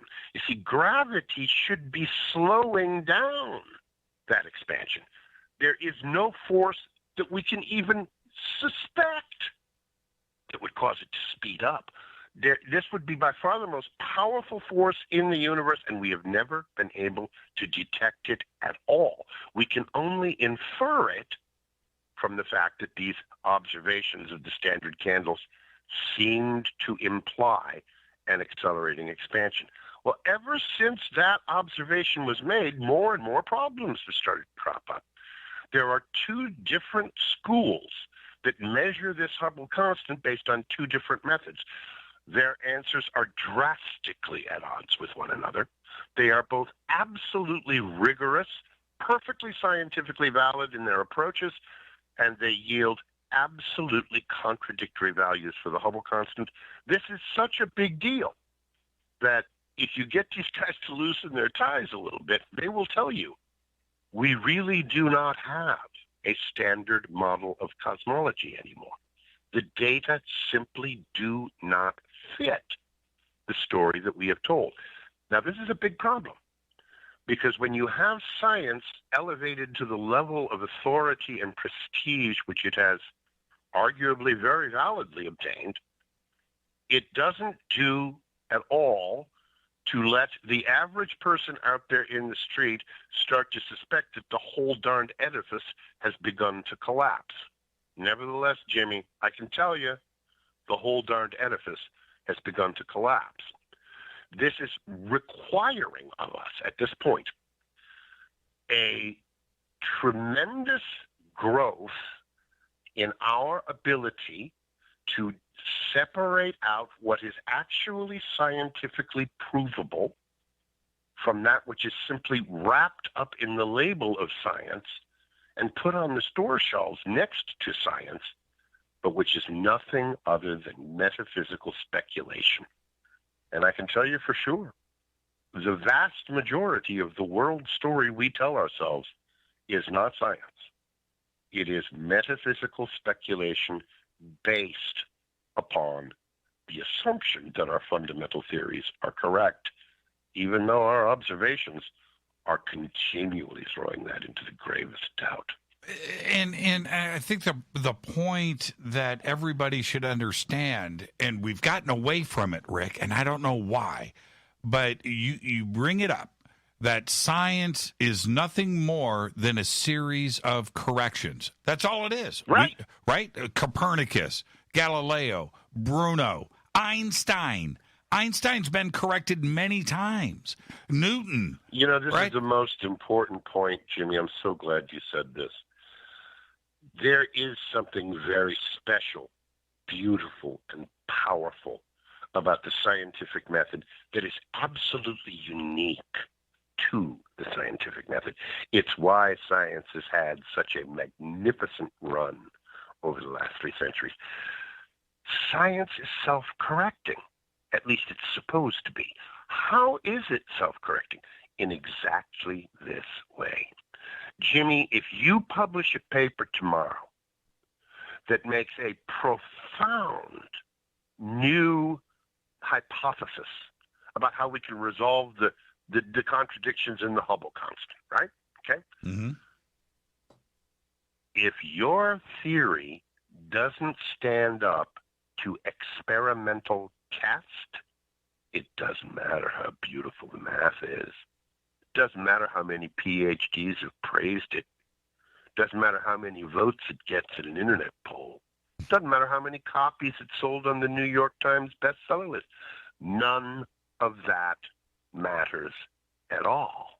What matters is what happened when you tested it experimentally. That's the only vote that counts, or that is supposed to count in science.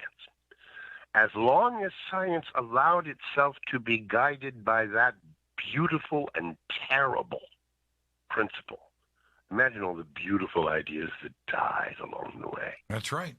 That's right. And today, and I hear it over and over again, when God, how many times have we heard about multi-worlds, parallel worlds, the multiverse? Right? How am I supposed to test that again? What experiment can I run? And they say, well, measurement is the issue. Okay, wait a minute here. You want me to... You're exactly right, Jimmy. Right. This is so profound. Yes. This is so profound. When science departs... Now, I want to believe... For whatever justification. But I want to believe... I want to believe. I have faith.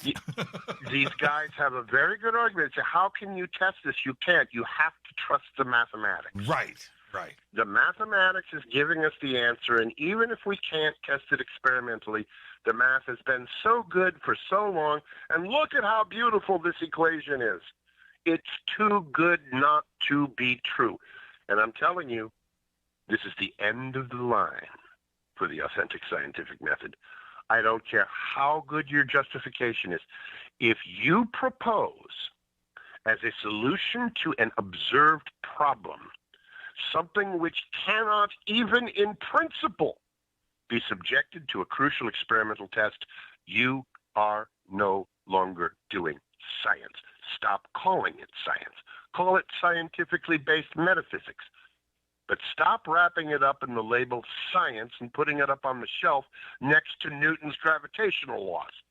They are not the same thing. And this is the big issue here. Science, authentic science, real science, has gone far beyond experimental crucial test for a long time now. You hear about string theory, for example. Oh, I was going to bring that up. Yeah. Okay. Well done. Done. I'm not a mathematician. Wolfgang is a doctor of mathematics, and I don't understand the first bloody thing about these equations of string theory. I am told by people who do that they are almost astonishing in their beauty, that these equations are so profoundly beautiful. Elegant. And employ the same types of insights that have given us so many breakthroughs in the past, that ultimately the argument is this is too good not to be true. It has to be true because there's no other way. There's no competing approach that could yield such elegance, such symmetry, such power in our mathematics. And you know what? Wolfgang told me a long time ago, he said, that is death. The minute that you say that your equation is so good that it doesn't have to pass experimental test, you have departed from the authentic scientific method. You are now engaged in constructing a metaphysical story.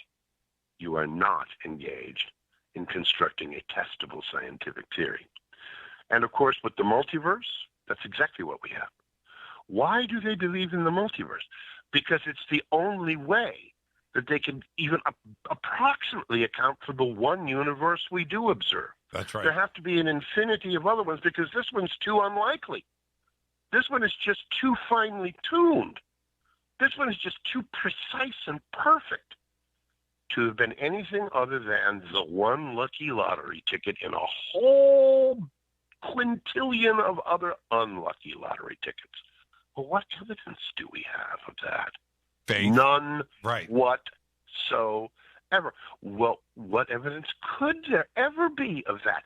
None whatsoever. How can you experiment upon a universe that is causally disconnected from this one? What observation can you possibly do? You can't do one even in principle.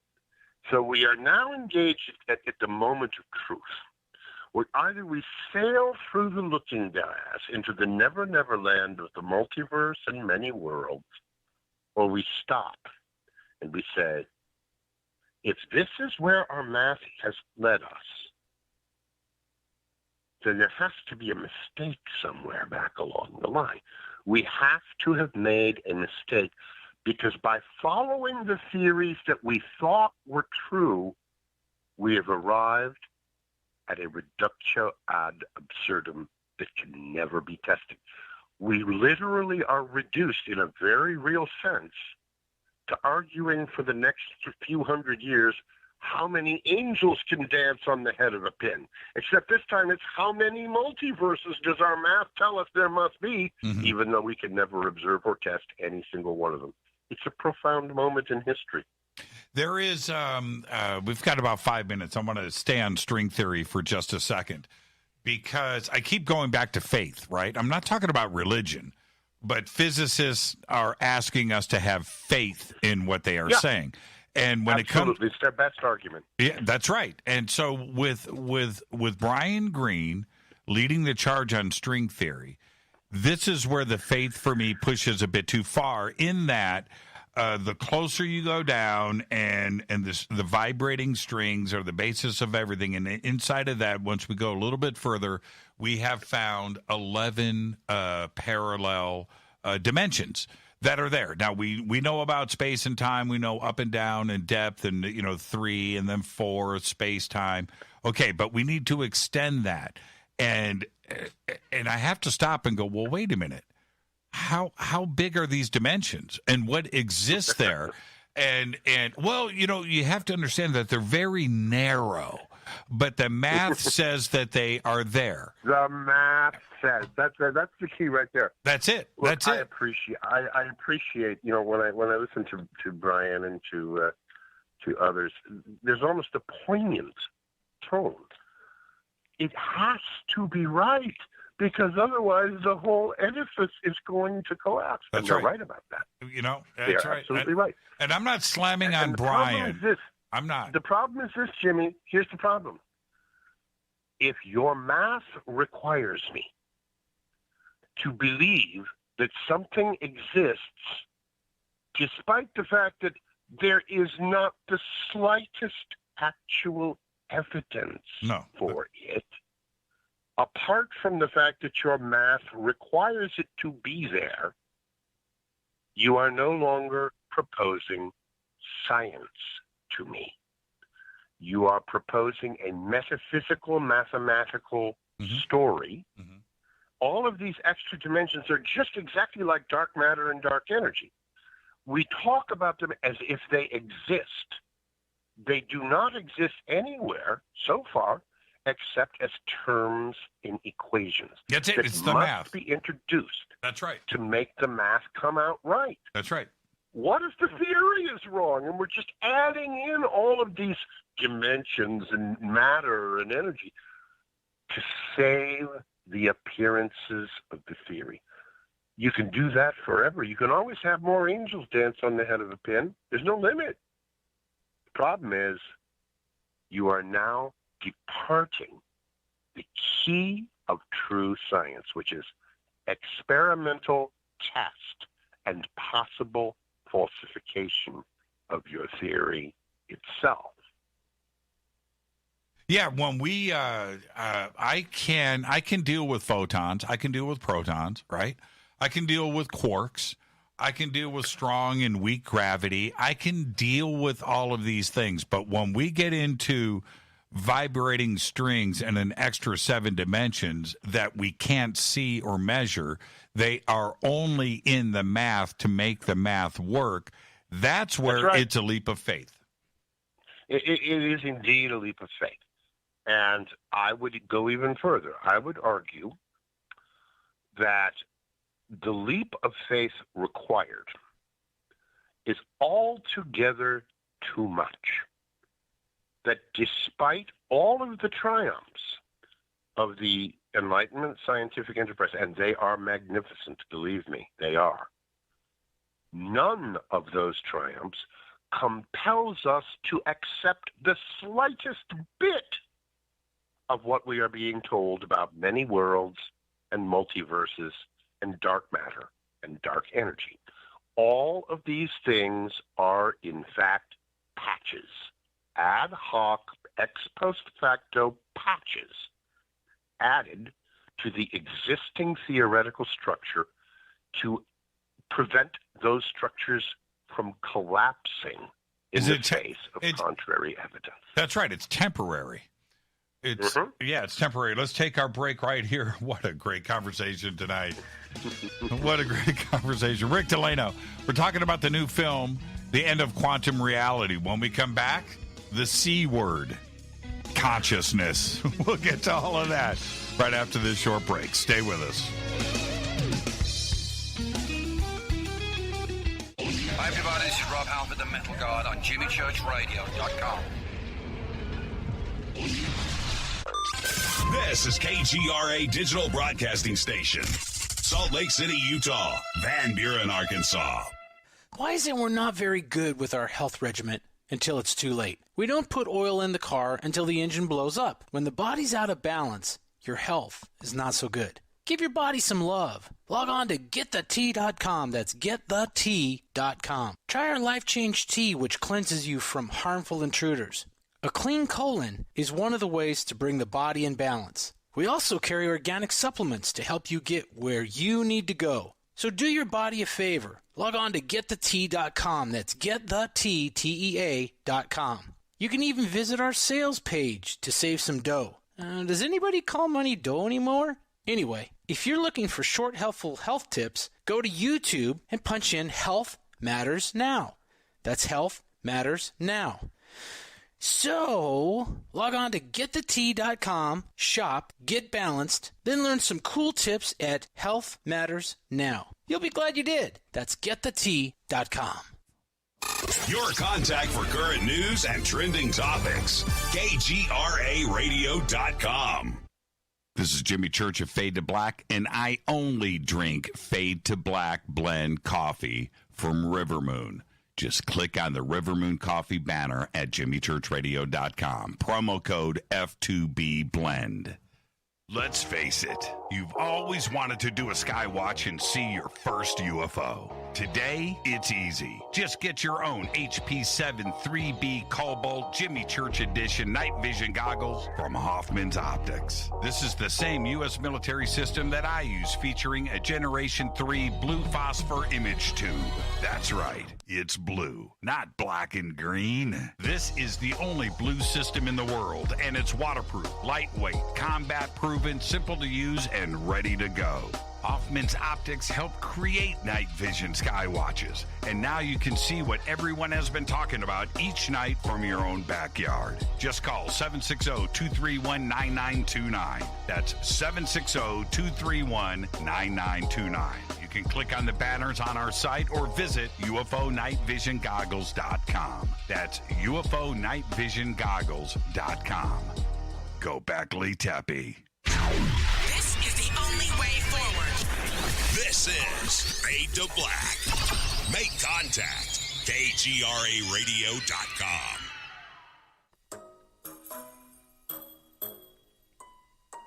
When you're in the house for longer periods of time, you can see them flying or running across the floor. Ooh, yuck. They're unhealthy, gross, and disgusting. Bugs. I loathe bugs.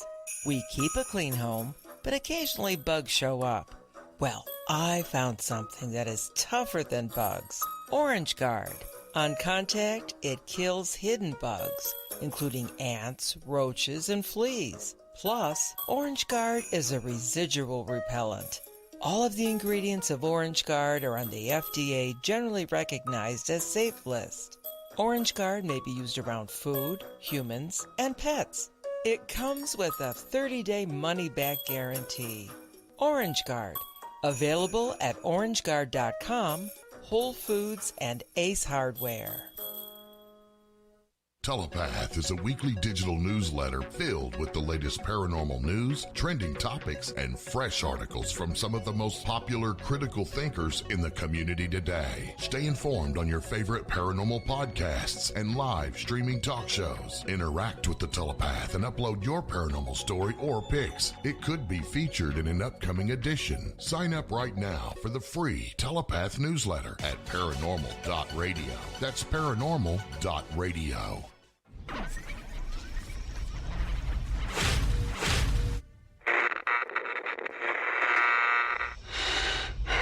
You want to know a secret? I love ponies. I really love ponies. I'm serious. I couldn't stay sane without ponies to brush. Why fade to black? Because you never got that pony, damn it. This is Fade to Black with Jimmy Church on the Game Changer Radio Network and KGRA, the Global Radio Alliance.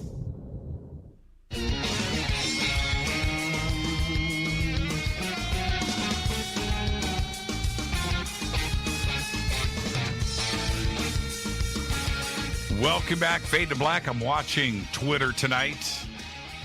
Our guest, Rick Delano.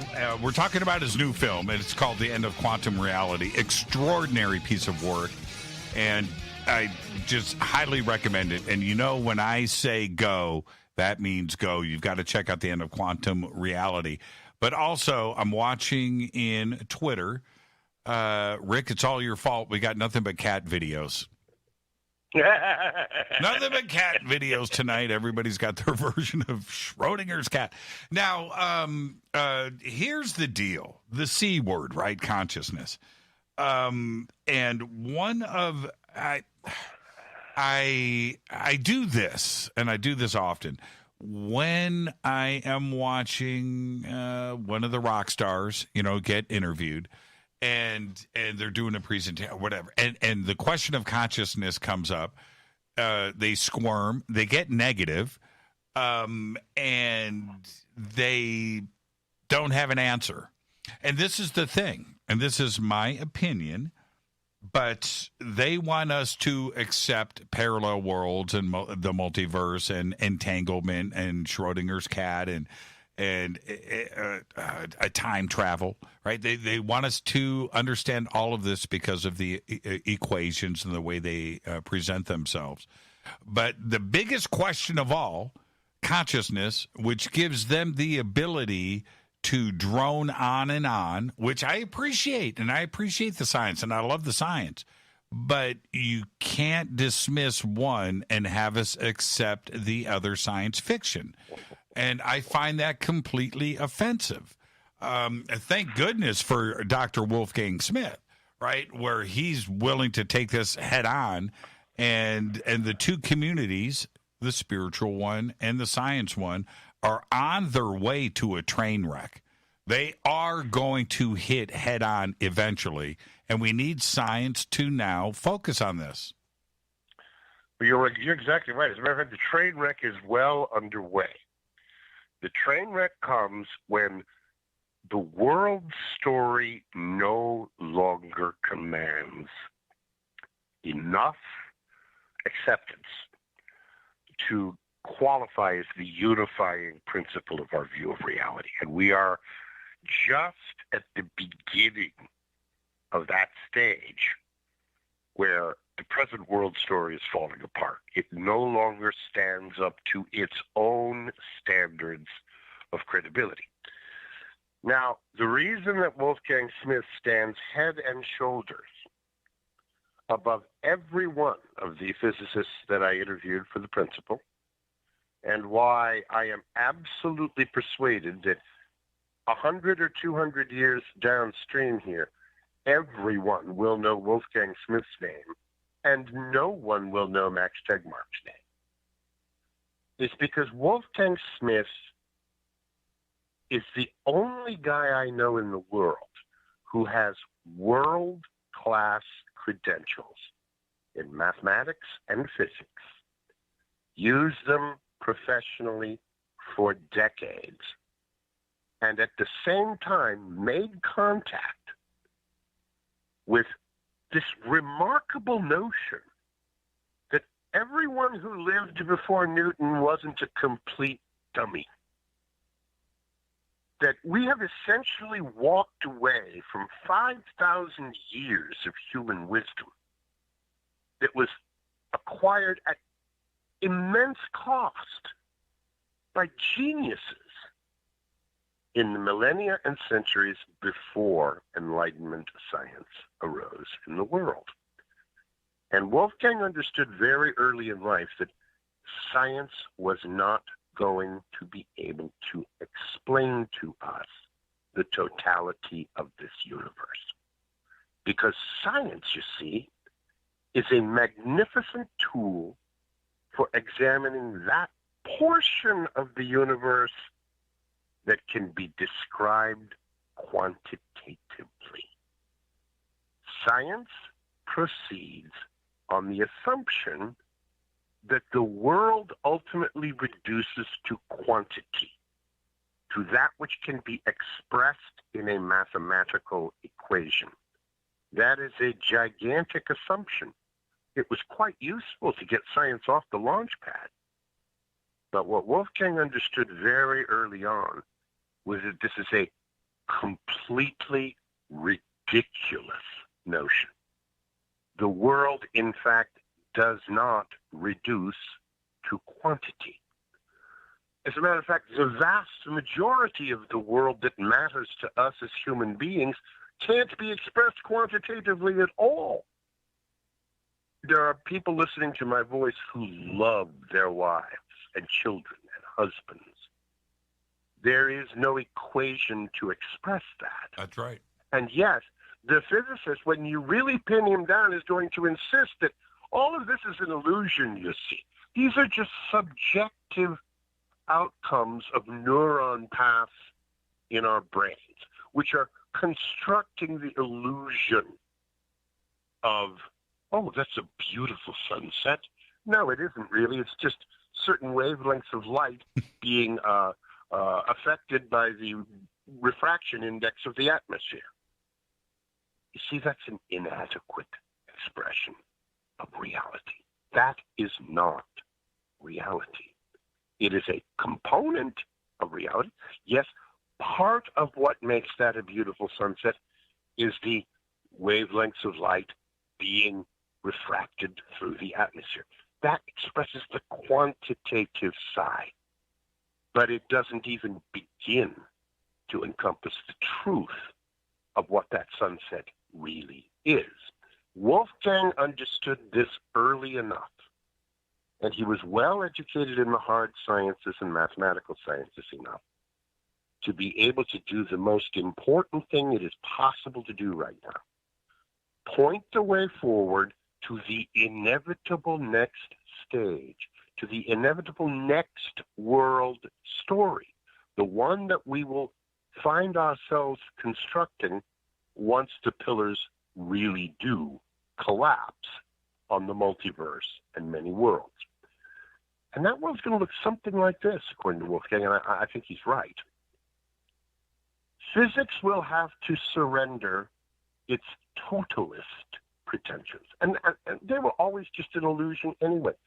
This idea of a theory of everything, or an equation you were going to write down on a T-shirt that would explain everything in the universe, that was never anything other than an illusion in the first place. Once science surrenders its totalist pretensions, it'll be the best thing that ever happened to it, because it will then understand that its method is perfectly situated to explore that part of reality that can be known through its methods. Great news, Jimmy. We get to keep our computers, our electric guitars, and our television sets. We don't have to give them up. Well, science can. Well, okay. Science can continue to explore the quantitative aspects of reality, but these other aspects are not illusions. They are not the product of neuronal interactions in a brain. They actually point to that part of reality that humanity has always known is real, what some would call the spiritual, what Wolfgang calls vertical causation, forms of causation that do not emanate from down at the bottom in the particles, but emanate from above, from higher domains. And the knowledge that we have acquired from the great ancient schools concerning these higher domains are proving themselves to be absolutely indispensable in resolving, for example, Schrödinger's cat. Why is it that Schrödinger's cat is only dead or alive when quantum mechanics tells us it is both dead and alive?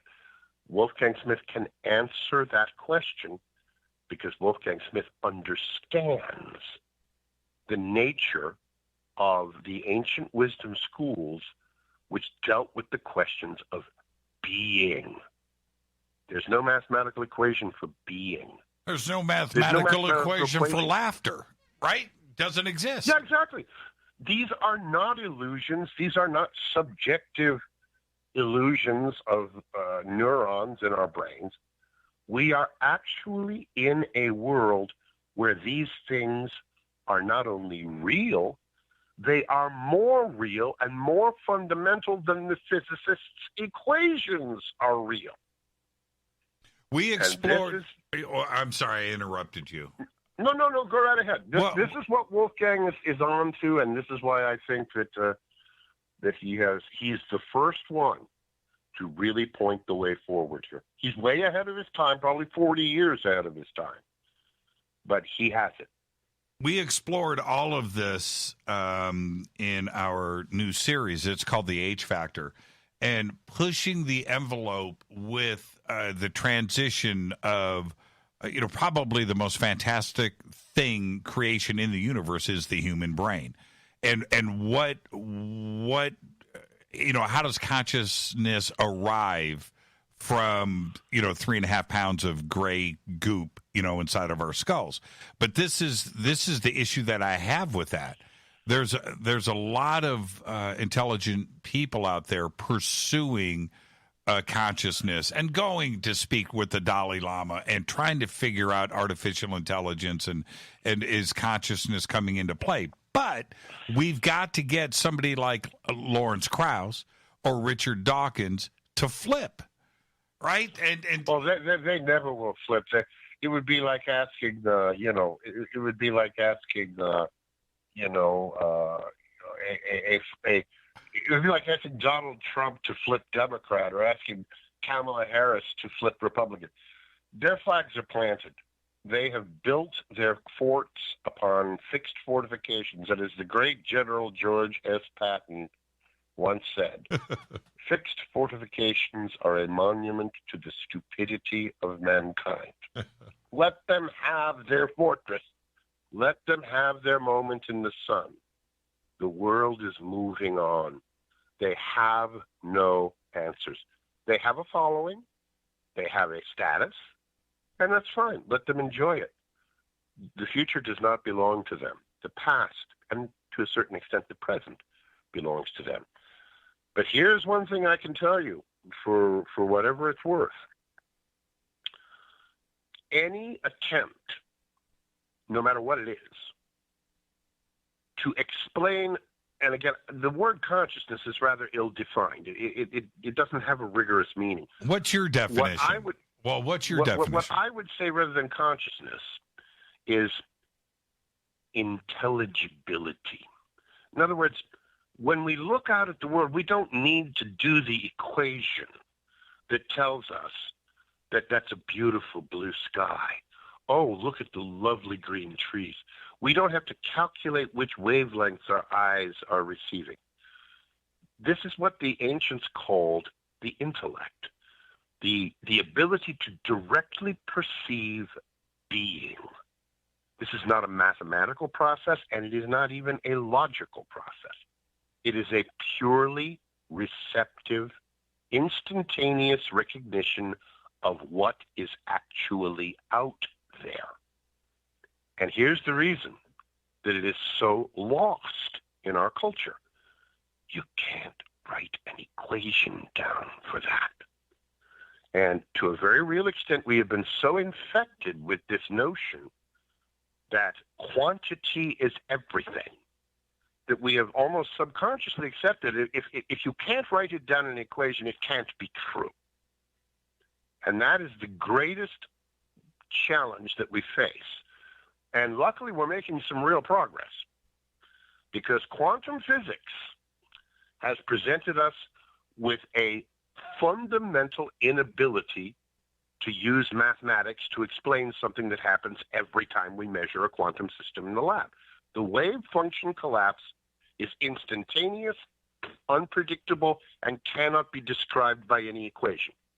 It collapses the best equation we have, the Schrödinger equation. Mm-hmm. You measure a quantum system, boom, right then, right there, the Schrödinger equation collapses. Why? Well, they don't have the faintest idea why. Because theoretically, there should be no collapse at all. I mean, look, the detector is just another collection of quantum particles. They should obey the Schrödinger equation too, but they don't. Why? What is it about the detector? This is the most interesting question in physics right now. And by the way, one of the people who was in the principle, by the way, the man I thought was the most impressive of all the physicists that I interviewed for the principle is a man named George Ellis.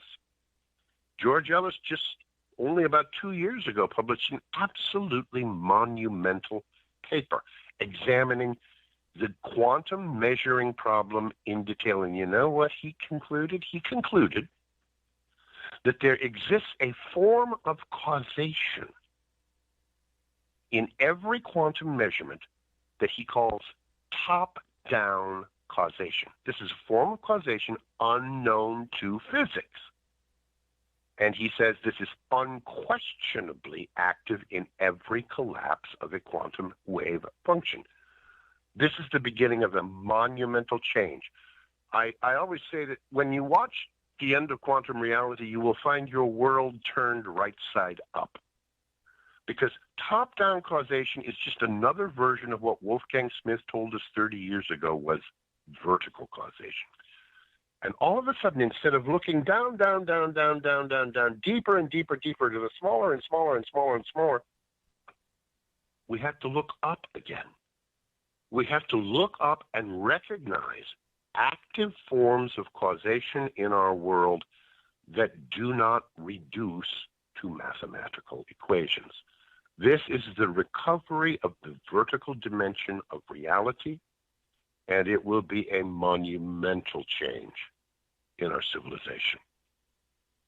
If science did choose to focus on an attempted measurement of consciousness, which I think directly connects to not only EM but entanglement and other things that have been presented in theoretical physics. If they were able to do that, or no, if they were able to take the same energies that they have been focusing with in other avenues, couldn't they turn around and focus on consciousness and talk to the spiritual community and start to make these direct connections and possibly measure the one great question that has been around since the dawn of time, which is who are we, why are we here, and where are we going? Unfortunately, their method only allows them to explore the quantitative aspects of this question. And the quantitative aspects of this question are by far the least important. Now, science will inevitably, it's already started to happen and it cannot be stopped. Science will, probably within the lifetime of the younger people listening, will be forced to admit that it cannot provide us a comprehensive picture of the world. That there are elements in the world which are both real and causative that do not reduce to quantity. That will probably happen within the next 20 to 40 years. However, what that means in terms of, okay, so we can't describe consciousness just in terms of neuron interactions in the brain, because all of those are implicitly reducible to quantity. You may not have a computer that's powerful enough to do all of that math, but at least theoretically, all of those interactions are implicitly susceptible of being represented quantitatively. The problem is this: there is no chance, none whatsoever, that the actions of the human intellect reduce to quantity. We do not calculate that beautiful sunset. We simply receive it. It is impossible to derive that beautiful sunset as some manipulation of neurons translating a two-dimensional image hitting our retinas. It doesn't work. It hasn't worked. It never will work. We're going to have to recover that aspect of reality that pertains to the soul, the powers of the soul. It's not the powers of the brain. It's the powers of the being. And because that has fallen into such disrepute and disfavor in our scientific age, it'll be a while before science is finally smart enough to say, okay, we know there is something up there. Our method will only allow us to approach it from below. We will find very interesting things at the intersection of the quantitative and the qualitative, but our method cannot take us anywhere beyond the quantitative. That's why, by the way, Jimmy, I have a standing bet with anybody who wants to take it. There will never be any actual artificial intelligence. The words artificial intelligence are at least as mutually contradictory as military intelligence. The two simply do not go together. Intelligence has nothing to do with algorithms. Intelligence has nothing to do with equations. Intelligence has to do with the direct apprehension of the real. And that is something that mathematics is simply not ever going to be able to come to terms with. Luckily, there is enormous knowledge, wisdom, rigorous scientific knowledge about this power that the ancient wisdom schools spent thousands of years of compiling. This is why Wolfgang went to India, was to contact these wisdom schools. And what he learned there is what saved him from being sucked into this black hole of everything reduces to quantity. The most important thing is that the world does not reduce to quantity. There are aspects of the world that no equation can ever comprehend, but our intellects instantaneously and intuitively comprehend it. It really is a red apple out there. It's not just a bunch of neurons giving us the illusion of one. The world that we perceive is in a very real sense far more real than the world of the physicist. And we all know it. You're right. Down deep, we all know it. Every time we walk down a beautiful sunset, down a street and watch a beautiful sunset, our being knows, even if our educated scientific pretensions try to tell us, oh, it's just wavelengths and refractions.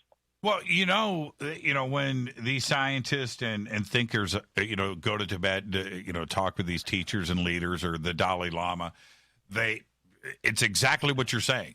They are turning around. You were going to come here sooner or later, right? Yeah, exactly. You remember that story, that wonderful story? I'm probably going to mess it up here, but the story is that these physicists are climbing this straight up slope like El Capitan, they struggle and they finally drag themselves over the top, and they speak. A whole bunch of theologians and mystics gather around the campfire, and they say, oh, good, you finally made it. Come on over. So let's sit down and talk. That's exactly it. I say it all the time, but the most spiritual person on the planet is the physicist when the plane is going down. Oh, boy, I love it. I love it. And this is the beautiful thing, and what gives me such hope, even though we're entering into a very dark time here. We are entering a period of civilizational trauma that may possibly be the greatest in many, many centuries. And that's scary in a way, but it's also incredibly hopeful. We're about to learn something. We're about to recover a lost element of what it means to be human. And that is going to make for in my opinion, a much more beautiful world. And we just have to sort of stick through the rough patch here, and do everything we can to pass this on to the next generation. Okay, Rick, I'm going to ask you now. I need you to stay. We got to go into overtime. I need you for 20 more minutes. There's no way this conversation doesn't end now.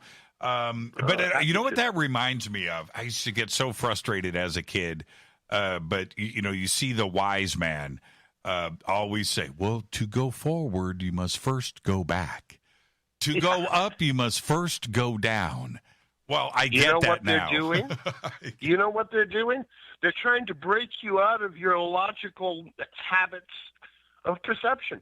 They're trying to get you to recover that direct, unmediated perception of the being, because it ain't logical. I'm telling you. The human being has the power to rationally chop things up into little bits, and that's very useful, very helpful, helps us a lot.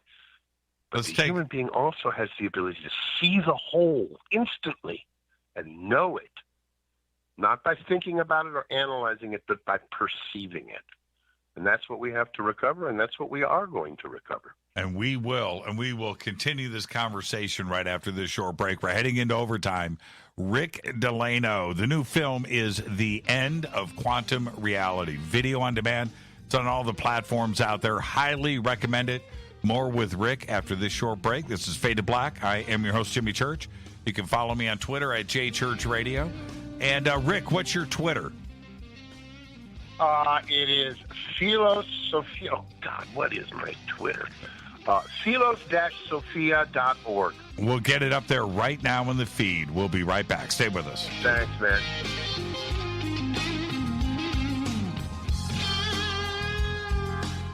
Hey, what up, y'all? Sugar Vivica Fox here, and you are listening to my boy, Jimmy Church, on JimmyChurchRadio.com. Despite popular opinion, reading a book will not make you smarter. But listening to Jimmy Church will. This is Jimmy Church of Fade to Black, and I take Life Change Tea supplements every single day. It's what I do. Click on their banner at jimmychurchradio.com. When you take the beans from Central America with dashes of Indonesian and African mixed in and then roast it to the dark side of Fade to Black, you create the ultimate brew of fringe. Introducing the Fade to Black blend from River Moon Coffee. Yes, River Moon's darkest customized roast was created for the love of Fade to Black. The alchemy of masterful roasting and smoking the beans is in every sip of this full-bodied, dark Java. I need my coffee dark, deep, with distinct bittersweet chocolate highlights, just like the bunker. Leaning further into the darkness of the roast is Fade to Black blend from River Moon Coffee. Just click on the banner at jimmychurchradio.com and use the promo code F2BBLEND for 15% off of your order today. Go Beckley Teppy. Hello, my name is Billy Carson, and I am a best-selling author and the founder of ForbiddenKnowledge.tv. Together with my team, we have built an all-new conscious streaming TV platform designed with every family member in mind. If you have ever wanted to travel the world and attend lectures and workshops from your favorite speakers but weren't able to, look no further. ForbiddenKnowledge.tv. There are dozens of workshops and lectures from speakers you know and love. We have also included amazing categories to assure that your consciousness is entertained and elevating on a daily basis. Amazing interviews, ancient history, ascension knowledge, wisdom teachings, documentaries, conspiracies, mysteries, health and fitness, conscious cooking, meditations, finance, yoga, and so much more. To start your free trial on any mobile device or computer, surf to ForbiddenKnowledge.tv. That's Forbidden Knowledge with the number 4, ForbiddenKnowledge.tv. Again, visit ForbiddenKnowledge.tv today.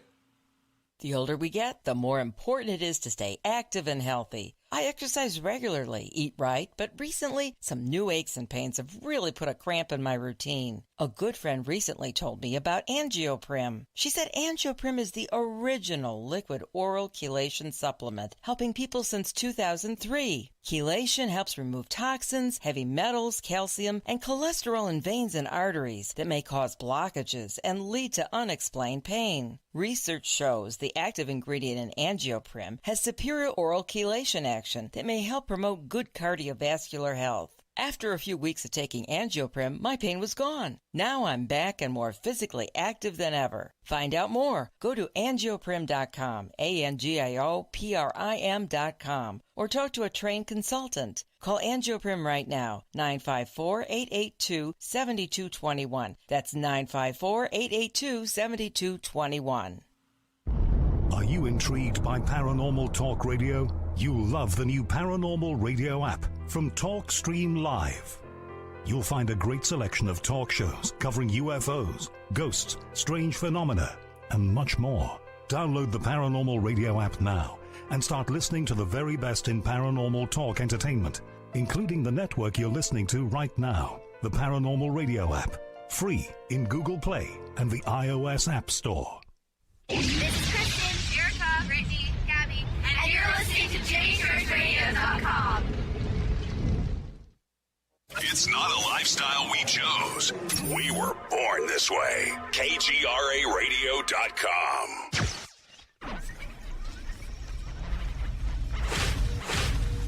This is KJCR at JimmyChurchRadio.com.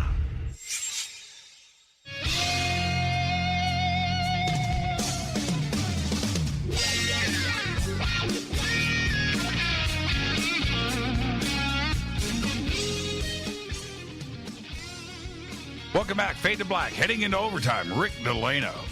We're going to go poll to poll. There's no way this conversation was even close to ending. And, Rick, I want to thank you for the show tonight. I look forward to the next time that we have you on. So much to discuss, and we're just scratching the surface tonight. It's your first time on the show. But I want to have some fun right now. Let's go outside of the box a little bit for this last segment. And it is this.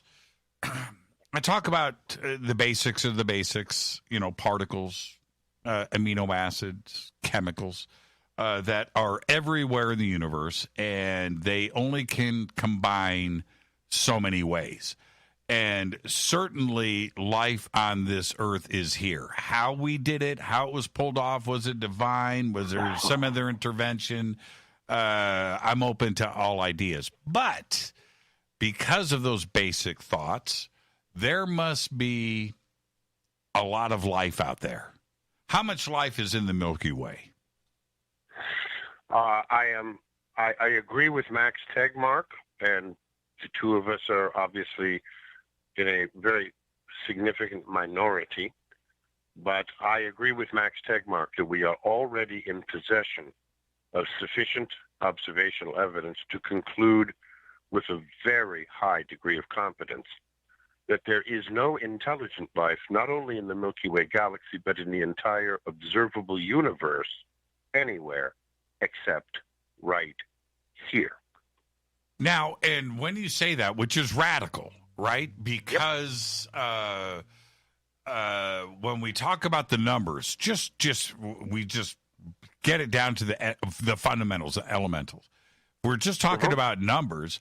If you shuffle a deck of cards, eventually, and deal them out, eventually, if you shuffle them enough times, you're going to repeat the shuffle, right? Absolutely. As a matter of fact, it's very simple.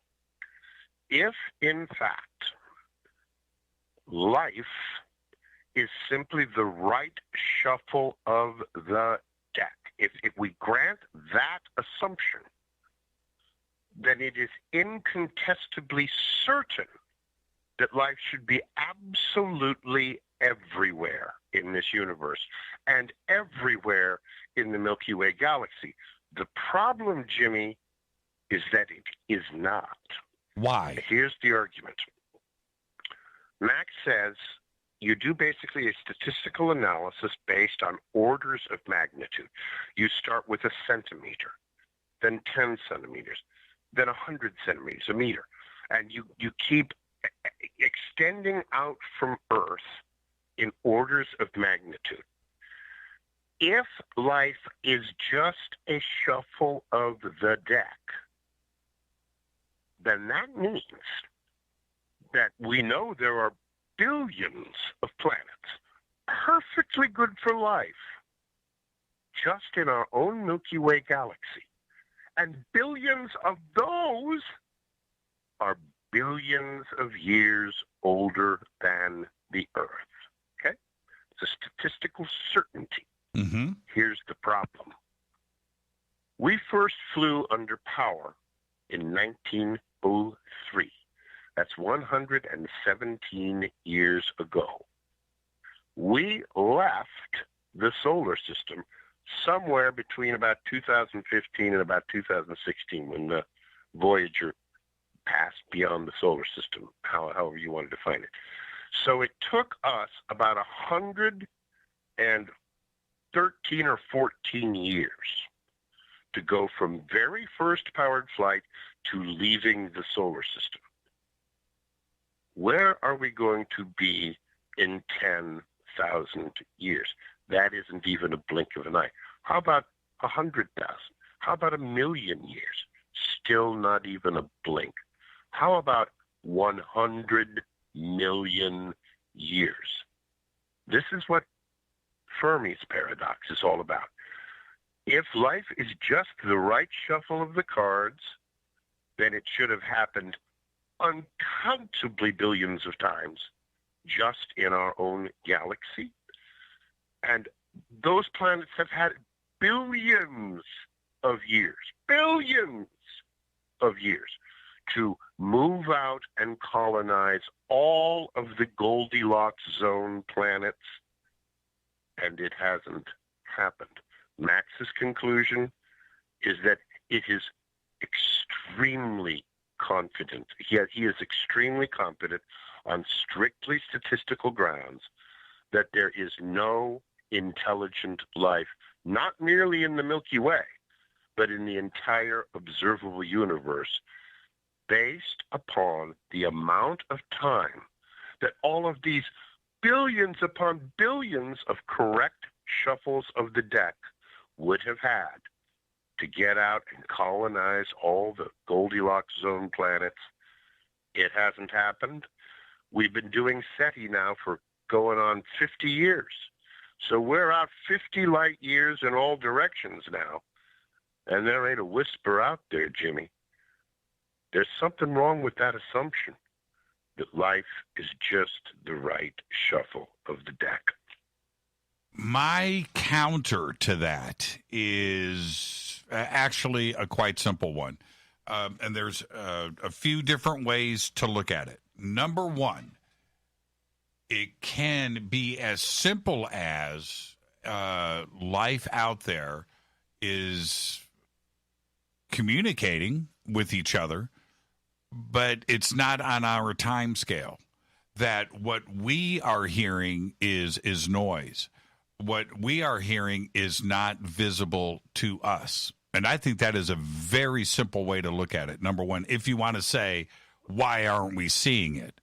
But I would counter with that, Jimmy, for me. But let me finish. The problem with that argument for me, and for all similar arguments, is that it is an argument from absence of evidence. In other words, the reason we don't see angels is because they occupy a wavelength beyond our visual apparatus. Okay, well, I certainly can't falsify that. What I can say is that there's absolutely no evidence of that. And in the same way, I can certainly agree with you that it's possible that life is all around us and they are hiding themselves from our sensors and they are treating us as a zoo. And you know, you can write 5 great science fiction movies about that. The problem is there's absolutely not the slightest bit of evidence that is in fact the case. All that we know for sure is that the assumption that life is a correct shuffle of the cards means it should be absolutely everywhere. And at least some of it should, by strictly statistical probabilities, be somewhat approximately where we are or somewhere just beyond where we are. They should still be dealing with the same technological... I mean, look, there's only a certain number of ways to make semiconductors. But what you're suggesting, though, is that you have never seen or observed something that you can't explain. You haven't had that paradigm shift yet. I've observed many things I can't explain. What I haven't observed, what I have not observed, is the slightest bit of evidence that there's another intelligent species better said, that there is a process, a law of biology in the universe that will naturally generate stupendous numbers of intelligent species according to the same laws that generated ours. Right. And that this principle will spin off at least tens of millions of intelligent cultures on the time scale that we are talking about just in our own little neck of the Milky Way. There's no evidence of this. But if that's the case,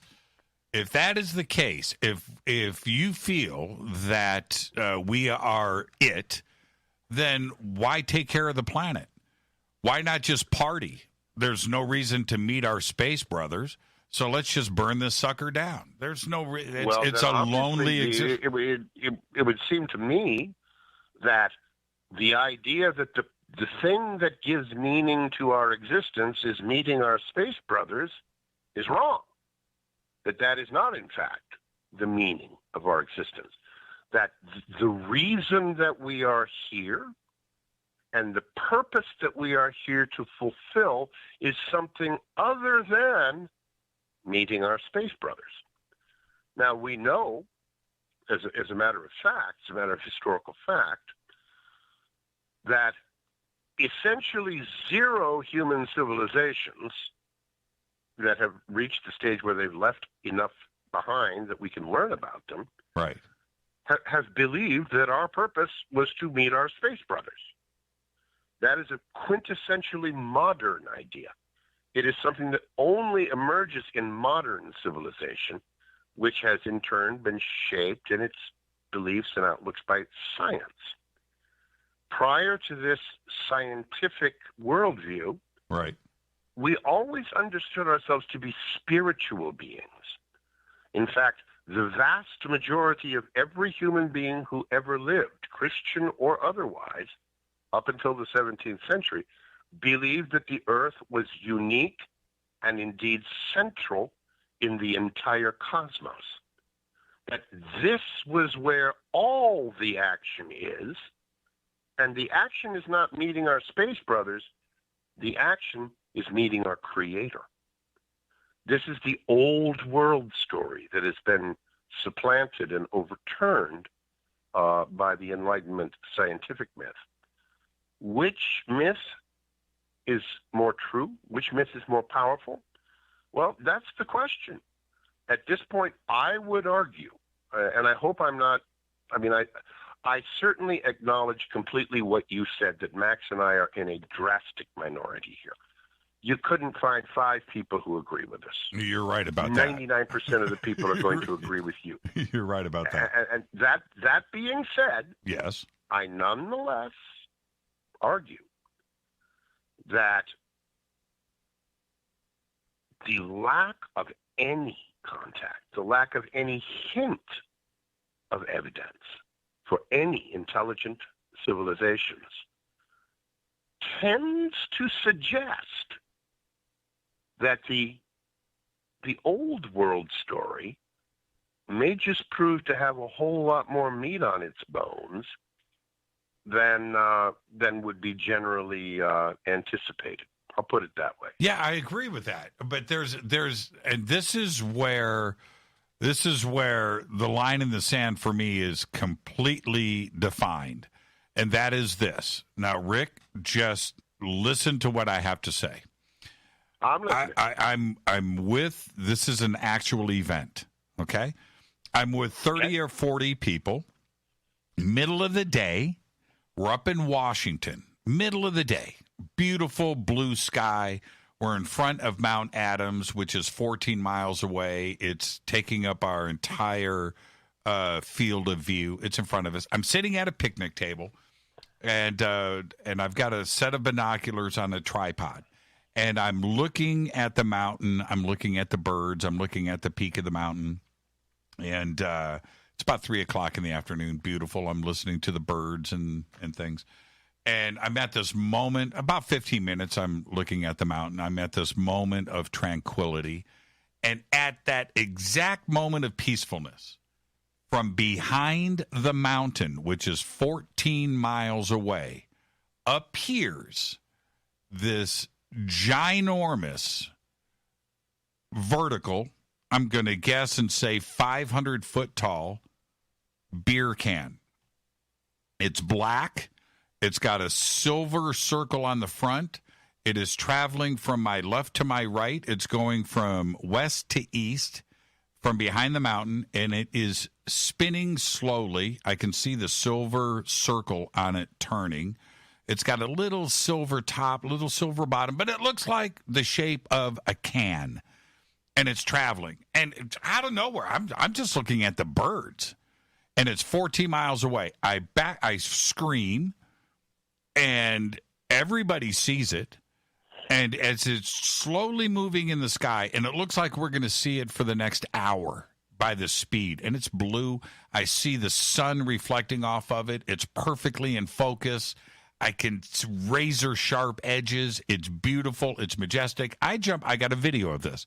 I jump up and I'm yelling, video, video, video, pictures, pictures. Everybody, look, look, look. Everybody sees it. Everybody's talking about it. I come back. I sit down at the binoculars. I look through it again. I see it. I then take my eyes off the binoculars, and I'm looking at it with my naked eyes. And then I go back to the binoculars, and it's gone. and I hear everybody, so it lasted for about 10 or 15 seconds. I hear everybody yelling, it phased out. It just disappeared. And I was like, that's impossible. I come back off and I look, it's gone. Disappeared out of the sky. Now, I ask you, what did I see? It wasn't a helicopter. It wasn't a balloon. It wasn't a plane. It wasn't a rocket. It wasn't anything that should be up in the sky and then disappear in front of everybody. And you're going to tell me that that was us? That was something that just was created on this planet and is flying around in the sky and then disappears? I didn't see it appear on the other side of the mountain, by the way.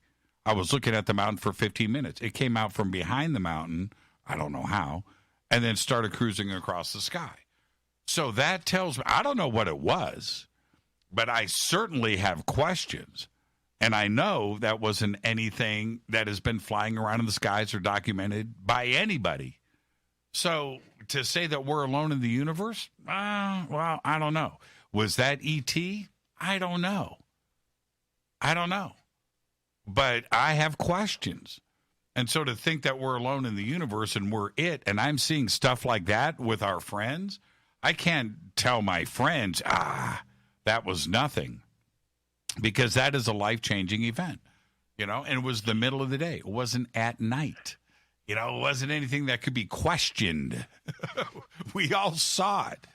And I don't know. Yeah, it's a very powerful testimony. Yeah. There's no doubt as I listen to you recount this, I see it. I mean, this is obviously something that... It wasn't a flying saucer. I'm not saying that, right? I'm not saying little green man. I'm not saying that. I'm not saying... And in fact, it was the opposite. I'd be fascinated to see the video sometime if we ever get a chance to do that. I would love to see the video. I don't have an answer that's going to satisfy either you or me. What I will say is this. Eyewitness evidence is evidence. It is. To simply, flick your wrist and sounds to me like you wanted a beer or something. That's not really adequate. By the same token, we must, I think, both recognize the power of this experience. I am perfectly willing to grant that this actually happened, as you described it. You have witnesses. You have video.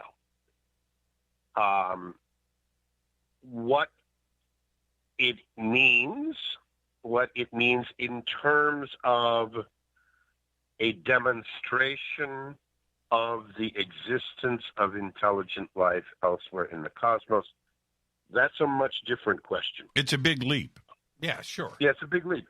And so what I would say is that I place a great deal of credibility on truthful recounts of eyewitnesses. To me, if I saw it with my damned eyes, I'm going to believe my damned eyes. And if you don't, well, so much the worse for you. That's the way I am. So I certainly can't blame you for holding to the same standard that I would hold. If I saw something with my eyes and I am satisfied that this was not, a bit of undigested potato, but was in fact something in the world, that this was something, a being in the world. Now, I want you to listen. I just pulled up the video. This is immediately after I jumped up and yelled. I want you I'd love to see this sometime, Jimmy. Just listen to the audio, okay? Listen to the audio and excuse my profanity. Here we go. Oh, tell me somebody took a picture.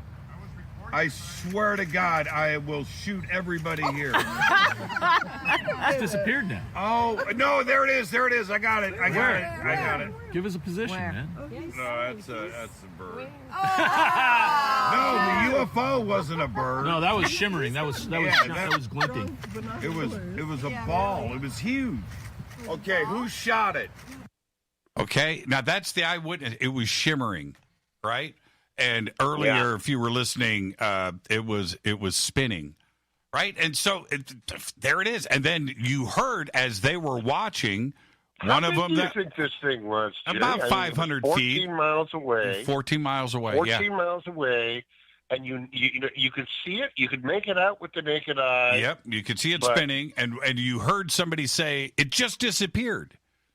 Right? And how big do you think this thing was? I'm going to say, like I said, it was 14 miles away, and the way it came out from behind the mountain, I've looked at a couple of still images, too. I'm going to say probably 500 feet tall, I don't know, 100 feet across. That's the best way I could explain it. And like I said, the shape was like a can.